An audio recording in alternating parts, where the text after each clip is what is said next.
का अड्डा। CNBC आवाज मोतीलाल ओसवाल स्टूडियो से लाइव।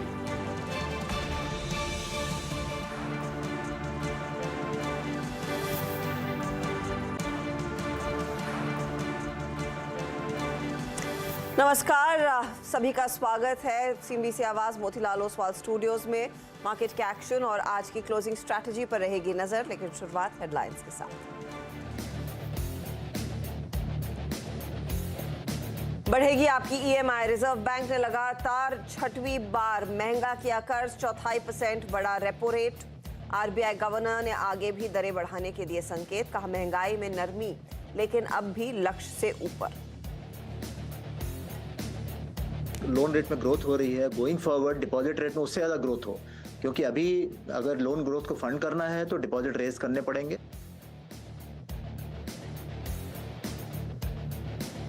देश के सबसे बड़े बैंक SBI ने बढ़ाई ब्याज दरों का बोझ डाला ग्राहकों पर। हमसे एक्सक्लूसिव बातचीत में बैंक के MD बोले डिपॉजिट रेट्स में भी जल्द होगी बढ़ोतरी। क्रेडिट पॉलिसी के बाद निफ्टी में लौटी खरीदारी, करीब 130 अंक चढ़कर 17,850 के ऊपर निकला। आज रिलायंस इंफोसिस ने भरा जोश, मिड कैप की पार्टी में और भी रौनक। आज 200 पॉइंट ऊपर इंडेक्स। बाजार में आज मेटल IT शेयरों में जोरदार तेजी। वो इंडेक्स करीब 2% ऊपर। JSPL JSW स्टील सेल में 2% की तेजी। IT में दिग्गजों के साथ मिड कैप में भी जोरदार तेजी। और TCS ने की इस साल की सबसे बड़ी डील, फीनिक्स ग्रुप के साथ पार्टनरशिप को बढ़ाया। बिजनेस ट्रांसफॉर्मेशन के लिए 60 करोड़ पाउंड का कॉन्ट्रैक्ट मिला।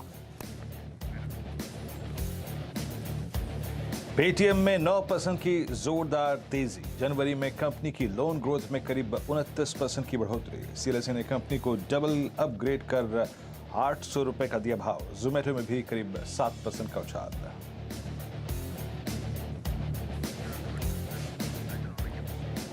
और भारतीय बाजारों में आज फिर थोड़ी सी मुनाफा वसूली शुरुआती ट्रेड में जरूर देखने को मिल रही थी, लेकिन अब चाल जो है वो मजबूत है। इनफैक्ट पॉलिसी को सुनने के बाद ही निफ्टी बैंक में हमने देखा था बिकवाली आई, हल्के से नेगेटिव टेरिटरी में हम फिसले, लेकिन वहां से एक जोरदार रिकवरी देखने को मिली है।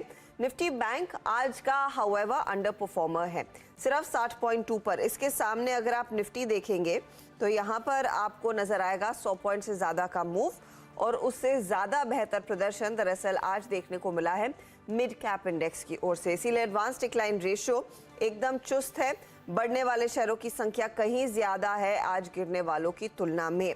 अब कहां पर वो स्ट्रेंथ आई है और किस वजह से आई है उसका आगे डिटेल में विश्लेषण करेंगे, लेकिन फिलहाल ये है मार्केट की हाइलाइट्स, जहां पर हमने देखा है बहुत स्ट्रॉन्ग मूव और 17,850 के ऊपर अब कंफर्टेबल दिखने लगा है निफ्टी। सवाल यही है अब यहाँ से आगे अगली चाल कैसी रहेगी।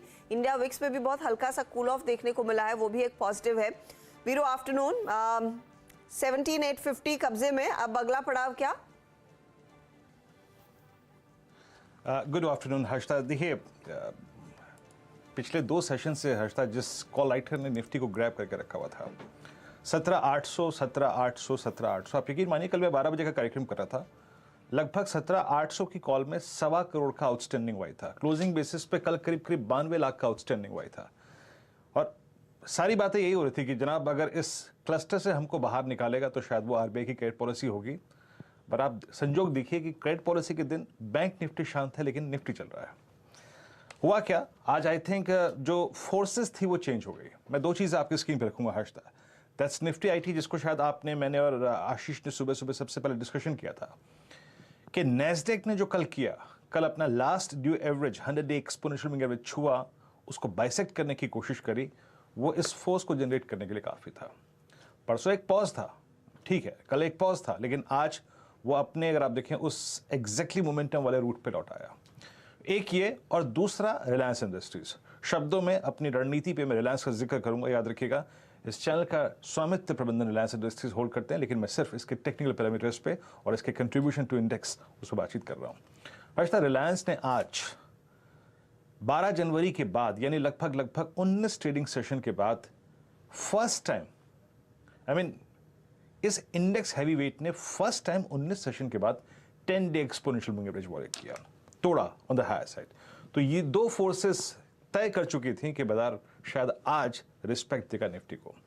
और जैसे कि मैंने अपनी मॉर्निंग कमेंट्री में कहा था कि वी हैव अ रेंज जो कि है 660 और 17800, लेकिन प्री पॉलिसी और पोस्ट पॉलिसी जब भी 824, 17810 जो कि कल का हाईएस्ट क्लस्टर था बाइसेक्ट होगा, एक अच्छी शॉर्ट कवरिंग आपको देखने को मिलेगी।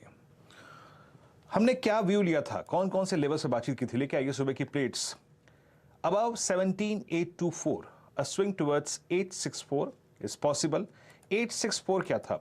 सुबह सुबह 864 था हमारा 20 डे एक्सपोनेंशियल मूविंग एवरेज। और हर्षदा आपको मालूम होगा एग्जैक्टली हमारा 20 डे और 100 डे एक्सपोनेंशियल मूविंग एवरेज ये दोनों एक जगह फ्लोट हो रहे हैं और ये एग्जैक्टली हो रहे हैं 17864 पे। इसीलिए वो पॉइंट मैंने मेंशन किया था।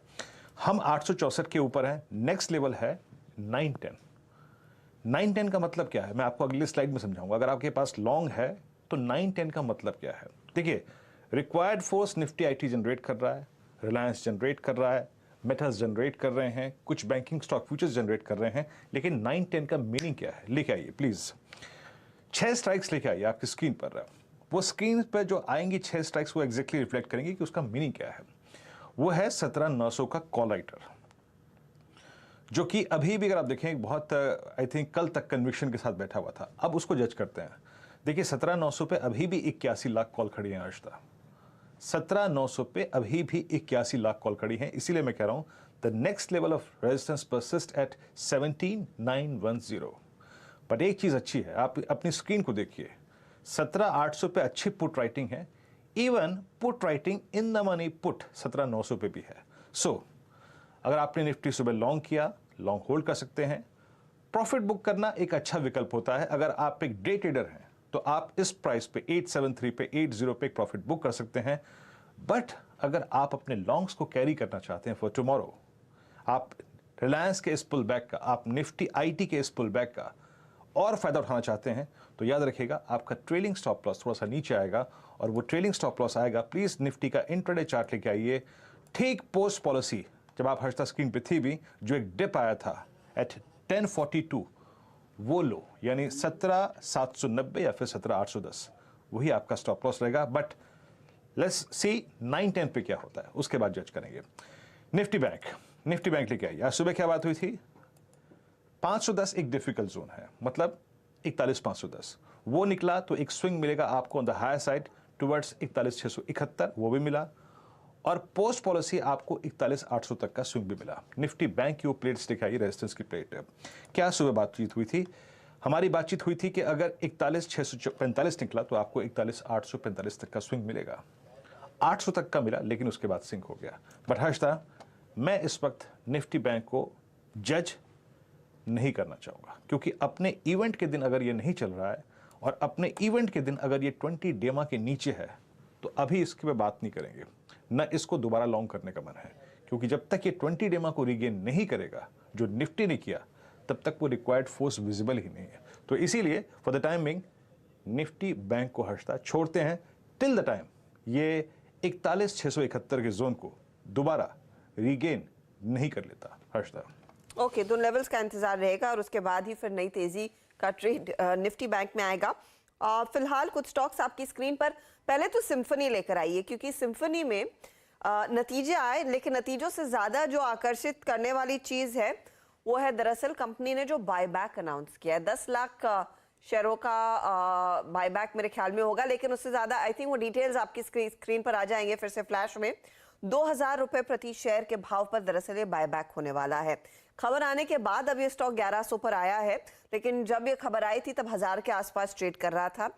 यानी कि क्लियरली डबल प्राइस पर वो बायबैक आता हुआ कंपनी की तरफ से, और 200 करोड़ रुपए खर्च करने वाले हैं इस बायबैक के पीछे। तो ये फिलहाल इस समय की ताज़ा खबर। 200 करोड़ का कंपनी अमाउंट खर्च करेगी, 2000 रुपए प्रति शेयर के भाव पर बायबैक करने वाले हैं।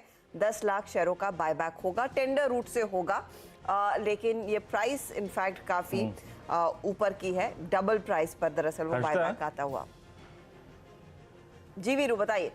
हर्षदा, ये इतना बड़ा बायबैक इस प्राइस पे इस बार दिल्ली में, दिल्ली एनसीआर में कुछ ज्यादा गर्मी पड़ने वाली है क्या? मैनेजमेंट भाप चुकी है क्या उसको? वीरू, बिलीव इट और नॉट, आज तो मेट डिपार्टमेंट की तरफ से अपडेट आ गया कि गर्मी भयानक होगी और गर्मी हाँ। मार्च में ही आने वाली है, तो तैयार हो जाइएगा। हाँ, लेकिन आज पता है हमारे वर्मा जी से, मतलब आशीष वर्मा जी से शर्मा जी बात कर रहे थे और स्काईमेट वाले। हाँ। उन्होंने कहा कि अभी बारिश नहीं हुई है, इसके चलते मतलब अभी जो पहाड़ों पे काफ़ी बर्फबारी हो रही है। मैं बताऊं आपको हर्षदा, परसों पंखा चलाने की ज़रूरत पड़ी थी, लेकिन आज दिल्ली एनसीआर में इतनी हवा है कि ठंड थोड़ी महसूस हो रही है। तो जो शर्मा जी बात बोल के गए कि शायद फरवरी अंत तक ठंड रहे, लेकिन हाँ, आपकी बात सही है, मार्च गर्म होगा। हर्षदा, देखते हैं वहां पर क्या स्थिति उभर कर आती है, लेकिन वो स्टॉक आज आउट परफॉर्म करता हुआ, यहाँ पर गर्मी जरूर है, करीब 12 से 13% का इजाफा। चलिए लेकर आते हैं ट्रेंडिंग काउंटर्स, जहां पर एक्शन देखने को मिला है। एक स्टॉक तो आपने देख लिया, वो है सिम्फनी, जिसमें अच्छी खासी रफ्तार बनती दिखाई दी है, लेकिन आज क्योंकि ट्रेंड तेजी वाला है तो तेजी वाले स्टॉक्स आपकी स्क्रीन पर लेकर आएंगे। और आज देखिए अदानी ग्रुप शेयरों में कंसिस्टेंटली वो तेजी साफ देखने को मिल रही है। एंटरप्राइजेस 15% ऊपर, तो पोर्ट में 7.5% का इजाफा। सीएलएसए ने यहाँ पर एक अपग्रेड भी दिया अदानी पोर्ट में, तो उसका फायदा इनके हाथ लगता हुआ। एचडीएफसी लाइफ इंश्योरेंस स्टॉक्स में काफी धुलाई हुई थी बजट के बाद, तो एक पुल बैक ट्रेड इस समय। और बजाज फाइनेंस में भी आज हम देख रहे हैं 2 से 2.5% तक का इजाफा बनता दिखाई दिया है। इसके अलावा Intellect Design, L T finance, Max Financial, Auropharma के कल नंबर्स आएंगे, उससे पहले हमने देखा है मूव खरीदारी का साफ देखने को मिल रहा है। कुछ और काउंटर्स अब आपकी स्क्रीन पर, जहां पर बिकवाली है, तो नवीन फ्लोरिन कल आउट परफॉर्मर था, नतीजे अच्छे, आज मुनाफा वसूली का शिकार बन गया, स्टॉक पिटा। पावर ग्रिड में 2% का नुकसान, तो कोल इंडिया में हम देख रहे हैं करीब 2% तक की गिरावट बनती दिखाई दे रही है। ये कुछ स्टॉक्स है जहां पर हमने देखा है आज सेल साइड की पोजीशंस क्लियरली देखने को मिल रही है। ये वीकर विकेट पर स्टॉक्स खड़े हैं। चलिए हमारे जानकारों को जोड़ना शुरू करते हैं और उनसे बात होगी कि इस समय का ट्रेड क्या बनता है। कार्यक्रम में आज राहुल शर्मा, प्रकाश काबा, मानस जायसवाल, राजेश सातपुते, चंदन तापड़िया, ये सब जुड़ेंगे, ये बताएंगे तकनीकी तौर पर मार्केट का क्या हाल है। दलजीत सिंह कोहली से हम बात करेंगे फंडामेंटल्स पर। साथ ही साथ 2:20-25 के आसपास हम बात करेंगे श्री सीमेंट के नतीजे कुछ ही देर पहले आए। कंपनी के एमडी एचएम बांगड़ हमारे साथ जुड़ने वाले हैं। और फिर 2:30 बजे आज एक खास चर्चा सेबी के कंसल्टेशन पेपर पर एनमी के पूर्व प्रेसिडेंट और क्रॉस सीज कैपिटल के एमडी राजेश बहेती से बातचीत होगी। साथ ही साथ 2:40 पर हर रोज की तरह 4 का चौका सस्ता ऑप्शन राहुल शर्मा से लेंगे। एफनो सुपरस्टार मानस जायसवाल देंगे। चार्ट का चमत्कार प्रकाश काबा, मिड कैप फंडा के लिए कोहली साहब तो है ही।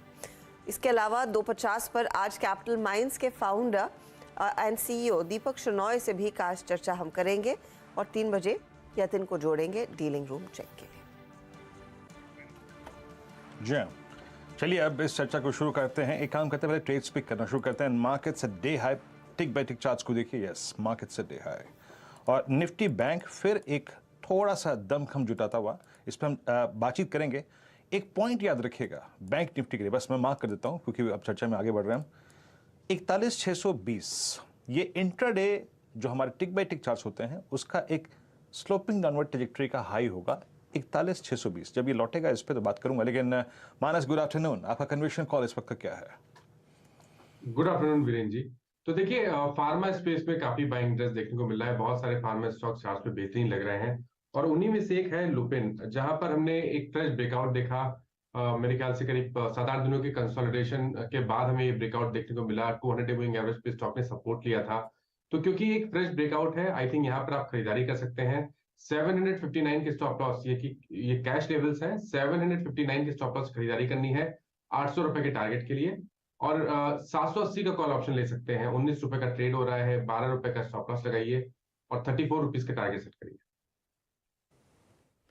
ओके, तो लूपिन में एक अच्छी अपॉर्चुनिटी आपको दिखाई दे रही है। गवा साहब, आपका ट्रेड क्या रहेगा? मेरा ट्रेड रहेगा मेन लाइन आईटी स्टॉक। मुझे इन्फोसिस अच्छा लगता है। यहाँ पर चार्ट पैटर्न सही है, बाई सिग्नल आज बढ़िया है, ट्रेड करा है 1594 पर। पॉसिबल है कि यहाँ से आपको मिले, ऐसा कुछ होता है तो 1620 to 1630 पॉसिबल है। स्टॉप होगा 1580 का। Dips buyable Infosys buy zone पर है। एक अपॉर्चुनिटी इन्फोसिस में तेजी की आप देख रहे हैं 2% ऊपर। नैस्डैक में जो बढ़त आई थी उसी का फायदा आज इन्फी और बाकी आईटी कंपनियां भुनाती हुई नजर आ रही हैं। राहुल शर्मा, आफ्टरनून, बताइए आपका ट्रेड क्या रहेगा? जी गुड आफ्टरनून अर्शदा जी। देखिए मेरे हिसाब से निफ्टी यहाँ पर 18,000 का लेवल टेस्ट करने की पूरी तैयारी कर रहा है। 880 का 100 दिन का मूविंग एवरेज भी है और साथ ही में हमने देखा है कि आज इंडिया विक्स ने अच्छी खासी हैमरिंग देखी है। 14 के नीचे अब हम चले गए हैं। मेरे हिसाब से ये क्लियर सेटअप है जहां पर मुझे लगता है कि इंडेक्स में 50 दिन की मूविंग एवरेज के आसपास टेस्ट होनी चाहिए। तो आपको बायस रुझान पॉजिटिव रखना है। स्टॉक्स जहां पर हमारे फोकस है, आदित्य बिरला कैपिटल में बहुत अच्छा सेटअप यहाँ पर दिखाई दे रहा है। मेरे हिसाब से 155 से 160 तक के लेवल आदित्य बिरला कैपिटल में हमें आने वाले 2 से 3 सेशन में देखने को मिल सकते हैं। तो एक अच्छा ब्रेकआउट ट्रेड यहाँ पर हमने स्पॉट किया, इसे बाय करके चलिए। 142 का स्टॉप लॉस रहेगा और ओवरऑल मार्केट में मूड और माहौल दोनों का दोनों पॉजिटिव लग रहा है हमें 18,000 तक के लिए।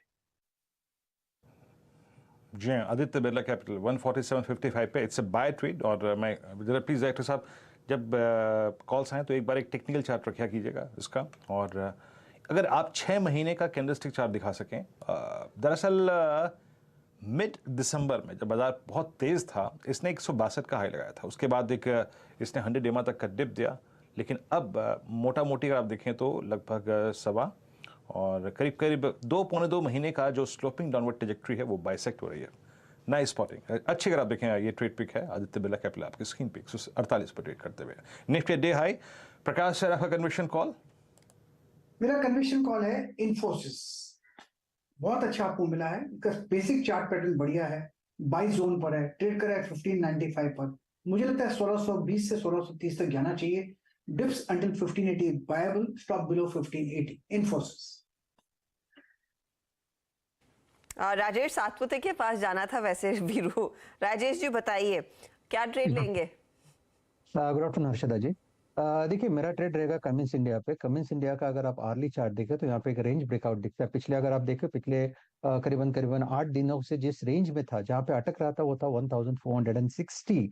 इस लेवल के ऊपर ये फ्यूचर में ट्रेड हो रहा है, तो कमिंस बाय करें। 1450 का स्टॉप लॉस होगा और जो टारगेट पहले भी दिया था उसी को रिएटरेट करूंगा। 1500 का पहला रेजिस्टेंस रहेगा, लेकिन चार्टिकली लगता है ये 1520 1525 तक भी जा सकता है, इसलिए Cummins India is a buy. 1500 से 1520 तक के लेवल्स देखने को मिलेंगे। ये फिलहाल आपके लिए इस समय के updates. AB Capital, Infosys, Lupin और कमिंस। दलजीत सिंह कोहली भी हमारे साथ जुड़ गए हैं। कोहली साहब, आफ्टरनून, इंटरेस्टिंग सेशन आज, बड़ा इवेंट। पॉलिसी में वैसे 25 बेसिस पॉइंट का ही प्राइस हाइक अनाउंस हुआ, लेकिन कोई हिंट नहीं कि अगली पॉलिसी में क्या करेंगे। और अब तक जो स्टांस लिया जा रहा है तो लग ऐसा ही रहा है कि जैसे federal reserve chairman Jerome Powell कह रहे हैं, जब तक इन्फ्लेशन हमारे लेवल तक नहीं आ जाएगा ये रेट हाइक का सिलसिला रुकेगा नहीं। वैसे ही लक्षण आज शक्तिकांता दास के भी थे। आप इस पॉलिसी को पहले कैसे पढ़ रहे हैं और मार्केट पोस्ट पॉलिसी अब मार्केट में क्या आपकी रणनीति रहेगी, क्योंकि वो इवेंट बड़ा वाला चले गया है? Good afternoon Harshada. सो देखिए मार्केट को कुछ ज्यादा जल्दी है कि ये सब चीजें जो है आउट ऑफ द वे हो जाए। यूएस मार्केट्स में भी हम देख रहे हैं कि मार्केट जल्दी प्राइस करने की कोशिश करता है। कोई एक वर्ड को पकड़ करके और वो काउंट कर लेते हैं कि 10 बार उन्होंने ऐसा वर्ड बोला, इसके लिए हम मान लें कि अगली बार से जो है वो रेट कट हो जाएगा, और फिर बाद में डेटा कुछ और आता है। सेम चीज हम यहाँ इंडिया में भी वही फॉलो करने की कोशिश कर रहे हैं कि एक कुछ हिंट मिल जाए, कोई कॉन्फ्रेंस से हिंट मिल जाए। मुझे लगता है कि ये बहुत जल्दी होगा। अभी we are in for a very long elongated cycle of high rates. तो ये वर्ल्ड वाइड अभी चलने वाला है। ये 40 साल का पुराना जो लिक्विडिटी को डाउन 0.00 करके नेगेटिव इंटरेस्ट रेट पे ला करके जो छोड़ा था, वो उसका करेक्शन हो रहा है। तो जो 40 साल जो लगातार नीचे चीजें गई हैं, वो अब वापस जब ऊपर आना शुरू हुई है तो इतनी जल्दी खत्म हो जाएंगी ऐसा लगता नहीं है। तो हमें ये मान के चलना चाहिए कि अभी interest rate all over the world higher ही रहेंगे और यील्ड्स स्ट्रॉन्ग स्ट्रेंथन ही होंगी, और उसके हिसाब से ही सब जगह कॉस्ट ऑफ कैपिटल भी बढ़ेगी। तो जो लोग ये मान के चल रहे हैं कि बहुत जल्द कॉस्ट ऑफ कैपिटल कम हो जाएगी, वो नहीं होगा। कंपनियों को अपने हिसाब से उसको मैनेज करना पड़ेगा कि अब हमें हायर कॉस्ट ऑफ कैपिटल के साथ कैसे रहना है। तो जो लेवरेज कंपनीज हैं उनको अपने पास ऑप्शंस ढूंढने पड़ेंगे कि किस तरीके से रीफाइनेंसिंग करें, किस तरीके से अपने डेट को कम करें, ताकि हम इस फाइनेंस कॉस्ट को मैनेज कर सकें। तो ये तो हो गया ब्रॉडर व्यू। और अभी फॉर द टाइम बीइंग क्या करें, तो टाइमिंग के लिए मेरे ख्याल से जो है वो ये पॉलिसी भी ठीक है अल्टीमेटली आरबीआई की, कि भाई जिस तरीके का डेटा आएगा हम उसी हिसाब से रिस्पॉन्ड करेंगे, वही हमारा मैंडेट है, वही हम करेंगे। और ये आज का जो मूव था वो well with in the expectation था। तो बहुत कुछ बैंकों से या अब फाइनेंशियल सेक्टर से ये उम्मीद करना कि ये बहुत कुछ कर पाएंगे यहाँ से on the basis of policy rate, वो नहीं होगा। अब जो कुछ होगा वो ग्रोथ से आएगा। तो ग्रोथ के लिए अभी हमें लगता है कि 1-2 क्वार्टर और वेट करना पड़ेगा, बिकॉज ये जो बेस इफेक्ट की वजह से इन्वेंट्री लॉकअप्स, इन्वेंट्री कहीं जगह इन्वेंट्री का पॉजिटिव फायदा हो रहा है, कहीं जगह बहुत सारी जगह नेगेटिव हो रहा है। इनफैक्ट आप अभी के जितने भी रिजल्ट्स आए हैं सब में देखेंगे तो मार्जिन जो कंप्रेशन है, और उसका मेजर रीजन जो है वो यही है कि इन्वेंट्री उनके पास पुरानी पड़ी हुई है। तो वो जैसे जैसे सिस्टम से बाहर होगी उसके बाद ही ये 1-2 महीने, 2-3 महीने, 6 महीने में ये स्थिति क्लियर होगी। तो हम ये समझ रहे हैं कि अभी मार्केट काफी इंडिसाइसिव रहेगा, हर बीच बीच में ट्रेडिंग अपॉर्चुनिटीज मिलेंगी आपको, कुछ सेक्टर रोटेशंस होते रहेंगे, लोग ट्राई करेंगे कि एक सेक्टर से निकल के दूसरे में जाए। तो कोई एक डिसाइसिव ट्रेड आपको नहीं मिलेगा, कोई एक लीडरशिप ट्रेड नहीं मिलेगा आपको। हर थोड़े बहुत निम्बल रह करके कभी कुछ चलेगा, कभी कुछ, जैसे आज फार्मा की बात हो रही है, हम भी बहुत दिनों से इंतजार कर रहे हैं कि आईटी और फार्मा चलना चाहिए। इस क्वार्टर के नंबर्स देखें तो आईटी में मार्क डिफरेंस है, मिड कैप कोई खास नहीं किया है, लार्ज कैप अच्छा किया है, केमिकल्स में बहुत अच्छा नहीं है, सीमेंट में अच्छा नहीं आया। तो रिजल्ट्स में अभी मिक्स रुझान है। तो हम ऐसा ही कर सकते हैं कि सेक्टर रोटेशन, जो जो सेक्टर लाइमलाइट में आ रहा है उसमें आप कुछ कुछ थोड़े दिनों के लिए कॉल ले लीजिए, लेकिन अगर लॉन्ग टर्म व्यू लेना है तो अभी रुकना पड़ेगा आपको, और एक क्लियर लीडरशिप के लिए शायद वेट करना चाहिए। ओके, आपकी कमेंट्री का पहला भाग ये बताता है कि अगर आप सोच रहे हैं नई गाड़ी लेने के लिए, नया घर लेने के लिए, और आप सोच रहे हैं कि ब्याज दरों में जो उछाल का क्रम है वो अंत हो गया है उसका, या फिर वो अंतिम पड़ाव पे है, तो दलजीत जी के मुताबिक वैसा बिल्कुल नहीं है। खैर, अब आते हैं थोड़ी सी स्टॉक्स की, अगर आप देखें स्पॉटिंग करते हैं एग्जैक्टली क्या चल रहा है, और इस वक्त के कुछ स्टेट्स में मैं स्क्रीन पे लेके आऊँगा। एक लेके आइए आप कमिंस। देखिए पोस्ट बजट आई थिंक, जिसको शायद बजट में सबसे अगर आप देखें बड़ा थ्रस्ट तो कैपिटल गुड्स को मिला, कंस्ट्रक्शन कंपनी को मिला, इंफ्रास्ट्रक्चर को मिला। एक एक करके रिएक्शन आ रहे हैं। एक दिन एबीबी ने ब्रेकआउट दिया और कमिंस ने, अगर आप देखें राजेश जी की कॉल आई गई, 1478 पे ट्रेड करता हुआ। राजेश जी, मैं आपके पास एक बार फिर से आऊँगा। मैं इसके ऑप्शंस को रीड कर रहा था। अगर आपने इंट्राडे में इसकी 1500 की कॉल को वॉच किया हो एक बार, फ्यूचर की जगह अभी मेरे पास तारीख है 8, मेरे पास टाइम वैल्यू काफ़ी है अच्छी खासी, क्योंकि मेरी एक्सपायरी है 23 को। डायरेक्टर साहब 1500 की कॉल लेके आइएगा। 1500 की कॉल को मार्क कर सकते हैं क्या यहाँ पर 32 पे ट्रेड करते हुए? बिल्कुल बिल्कुल वीरेन जी, बिल्कुल कर सकते हैं। और इनफैक्ट डिस्क्लोजर भी देता हूँ कि ये कॉल हमारे क्लाइंट्स के साथ साझा किया है, शेयर किया हुआ है। तो जो 1500 का कॉल है, ये 30 के ऊपर आपको बाय करना है। आपका स्टॉप लॉस होगा करीबन 22 का, और जो टारगेट मैं एक्सपेक्ट कर रहा हूँ मेरे हिसाब से कम 45-50 तक ये 1500 का कॉल जाना चाहिए। ओके, ये जो कॉल है ये करीब करीब 32 रुपए की। मेरे स्क्रीन पे अगर आप देखें, इस वक्त एलएनटी में कॉल राइटिंग विटनेस कर रहा हूँ मैं। एलएनटी की कुछ कॉल्स जो हैं वो डे लो पे ट्रेड कर रही हैं, लेकिन यहाँ पे कमेंस की मैंने कॉल्स को स्पॉट किया था, इसलिए मैंने पूछ लिया। 1500 की कॉल एक हमने जो ऑप्शन ट्रेड यहाँ पे आइडेंटिफाई किया है उसमें शामिल है। अच्छा, अभी कुछ देर पहले हर्षदा ने आई थिंक जो सिम्फनी की बात छेड़ी, वो मुझे बार बार वाइट गुड सेगमेंट में जाने के लिए, अगर आप देखें, कह रही है कि जाइए वाइट गुड सेगमेंट में हो क्या रहा है exactly. Havells at day high. Havells is about to cross its 200-day exponential moving average. ये अपना 200 दिन का exponential moving average पार करेगा 1 दिसंबर के बाद, और आई थिंक 12 अक्टूबर 2022 से अब तक ये मल्टीपल अटेम्प्ट ले चुका है, लेकिन नहीं क्रॉस कर पाया है। एक बार वोल्टास को भी जज करते हैं, वोल्टास क्या कर रहा है, और उसके बाद थोड़ा सा वर्लपूल को भी देखेंगे। वोल्टास आपकी स्क्रीन पर ट्रेड करता हुआ 827 पे, इसकी प्लेसमेंट भी अच्छी है। आज ये मेरे ख्याल से 50 डे एक्सपोनेंशियल मूविंग एवरेज की ट्रेजेक्टरी को बखूबी पार करके ट्रेड कर रहा है। और जहां तक वर्लपूल का सवाल है, एक बार वर्लपूल की प्लेसमेंट को देखते हैं। वर्लपूल आपकी स्क्रीन पर करीब करीब 1280 पे, नहीं इस चार्ट को छोड़ते हैं। Rahul ji, Voltas Havells first mover advantage लेने के लिए, और ये मिड फरवरी और मिड मार्च होली से पहले पहले का एक वक्त होता है जब इन स्टॉक्स पे बाजार गौर फरमाता है। आपका व्यू क्या है दोनों स्टॉक्स पे? जी हाँ, बिल्कुल जी। देखिए, आई थिंक दोनों के कंपैरिजन में हेवल्स का सेटअप ज़्यादा बेहतरीन है। इनफैक्ट अगर हम पैटर्न्स की बात करें तो यहाँ पर एक असेंडिंग ट्रायंगल पैटर्न बन रहा है जिसका ब्रेकआउट हमें कंफर्टेबली अराउंड 1280 से 1300 तक के लेवल्स तक ले जा सकता है। तो मेरे हिसाब से एज अ ब्रेकआउट ट्रेड और इनफैक्ट दोनों के कंपैरिजन में वोल्टास और हेवल्स के कंपैरिजन में आई थिंक यहाँ पर हेवल्स में अर्ली मूव एडवांटेज लिया जा सकता है। इसे बाय करके चले। मेरे हिसाब से स्टॉप लॉस में आप 1175 का लेवल यहाँ पर आइडियल रहेगा स्टॉप लॉस लगाने के लिए। तो तकरीबन 35 रुपए की डाउनसाइड रिस्क है, बट ये ब्रेकआउट अगर होता है जो हिसाब से हमें लग रहा है कि सेटअप पे होना चाहिए, तो मुझे लगता है कि 1300 तक के लेवल्स हमें जल्द ही हेवल्स के स्टॉक के अंदर देखने को मिल सकते हैं। तो हेवल्स एक प्रिफर्ड प्ले सामने उभर कर आ रहा है इस समय। अच्छा, एक दो और ट्रेड्स आपकी स्क्रीन पर रखते हैं जहां पर अच्छा मोमेंटम देखने को मिला है। कुछ ही देर में हम बात करेंगे मिस्टर बांगर से जो एमडी है श्री सीमेंट के, और उससे ठीक पहले आप देखिए Dalmia Bharat open interest addition 6% का स्टॉक है 4% ऊपर। JK cement open interest addition 4% का स्टॉक है 3.5 से 4% ऊपर। रैमको सीमेंट में भी यही तेजी देखने को मिल रही है। तो ये पूरा पैक है जहां पर हमने देखा है मूव्स काफी स्विफ्टली आ रहे हैं और अच्छी तेजी के साथ आ रहे हैं। कल अंबुजा सीमेंट पर भी हम बात कर रहे थे। सीमेंट स्पेस पर आपकी राय क्या है इस समय, दलजीत सिंह कोहली? जी, हमारा पॉजिटिव व्यू है। हमने पहले भी कई बार बात किया है कि इस समय हमारा प्रेफर्ड जो है वो रियल एस्टेट और सीमेंट में सीमेंट प्रेफरेंस है, और हमें लगता है कि यहाँ पे ये जो इन्वेंट्री के जो प्रॉब्लम्स थे वो इस क्वार्टर में सॉल्व हो जाएंगे। तो क्वार्टर 4 से नंबर्स भी अच्छे आना शुरू हो जाएंगे।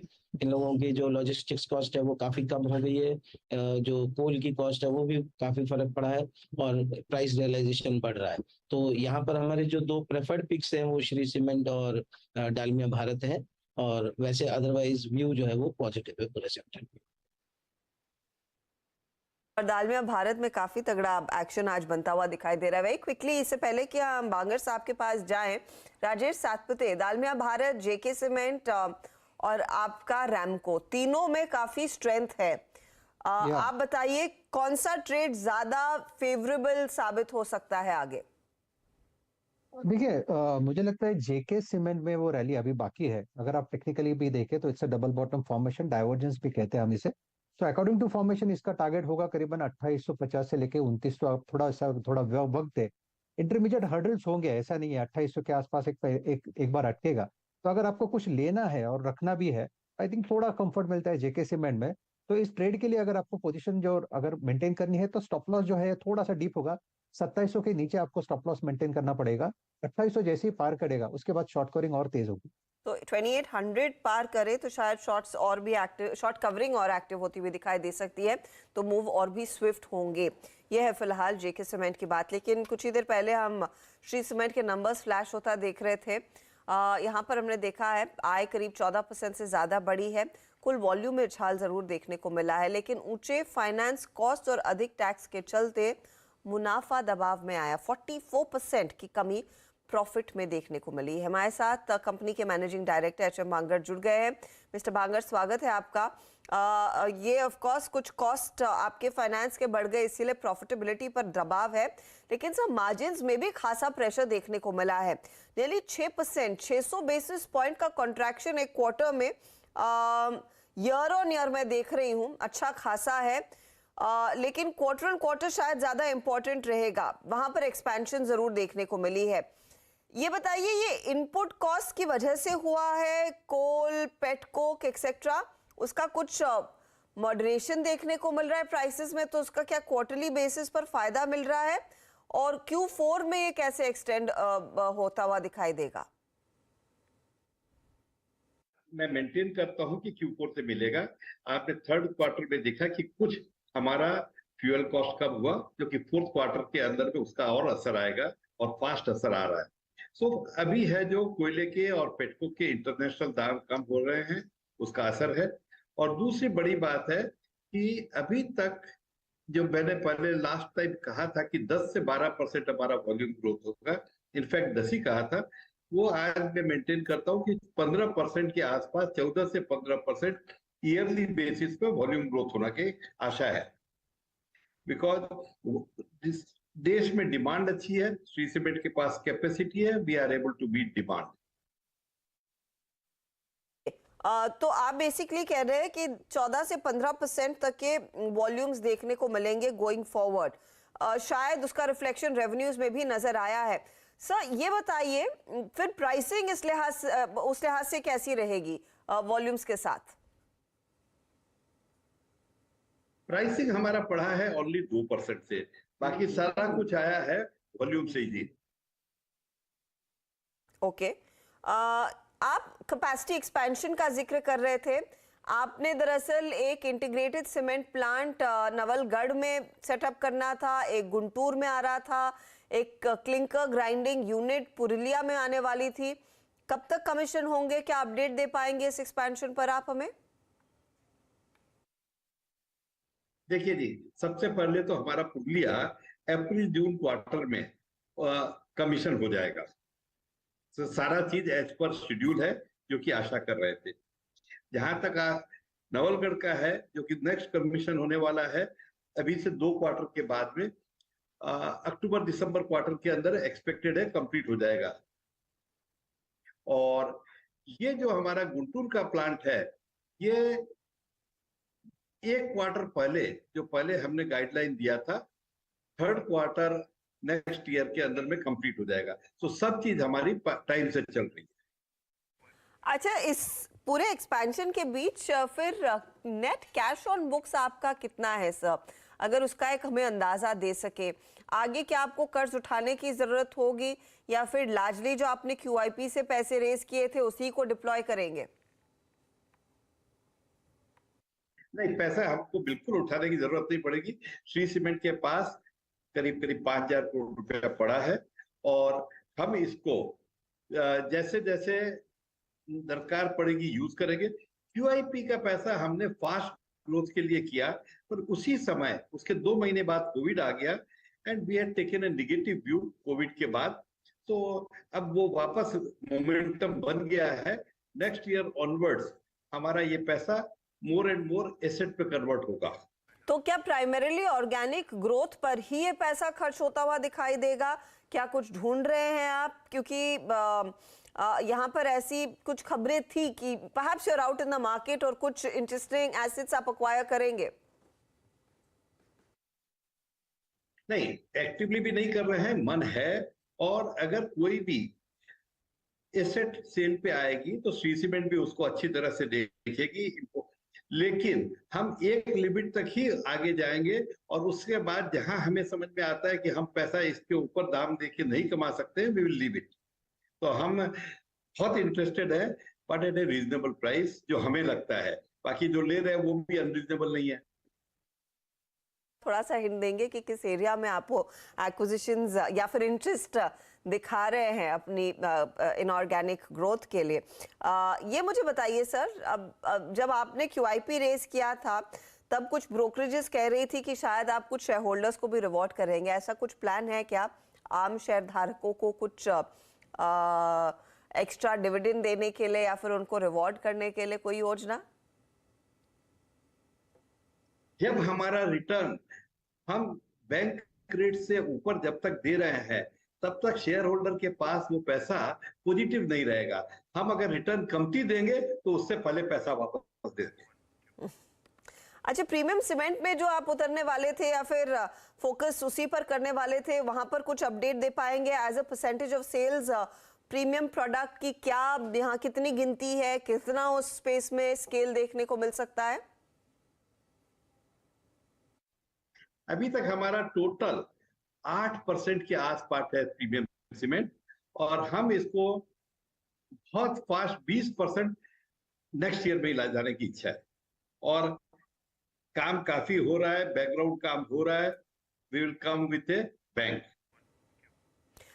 जब ये अदानी अंबुजा की डील हुई थी तब यही वाक्य सभी ने कहा था, इनफैक्ट ये सब लोग कह रहे थे कि इस पर्टिकुलर डील के बाद कंपटीशन काफी इंटेंसिफाई होने वाला है।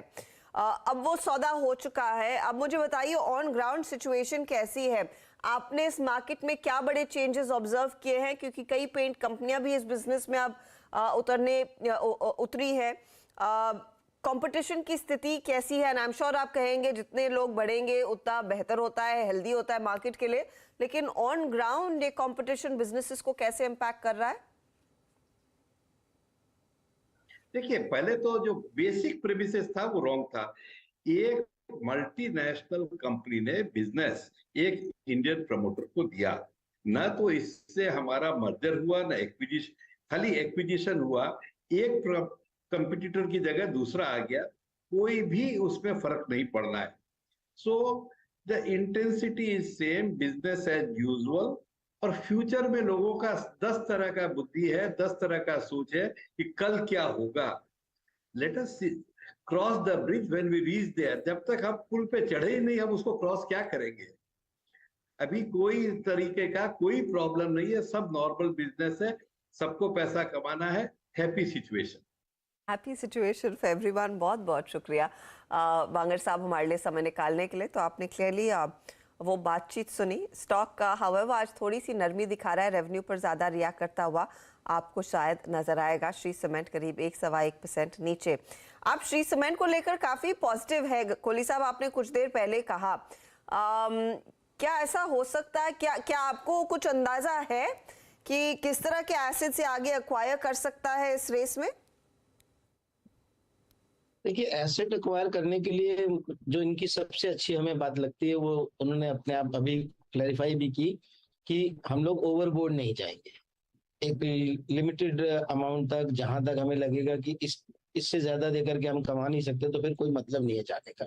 तो आई थिंक वो एक बहुत प्रूडेंट स्ट्रेटजी है।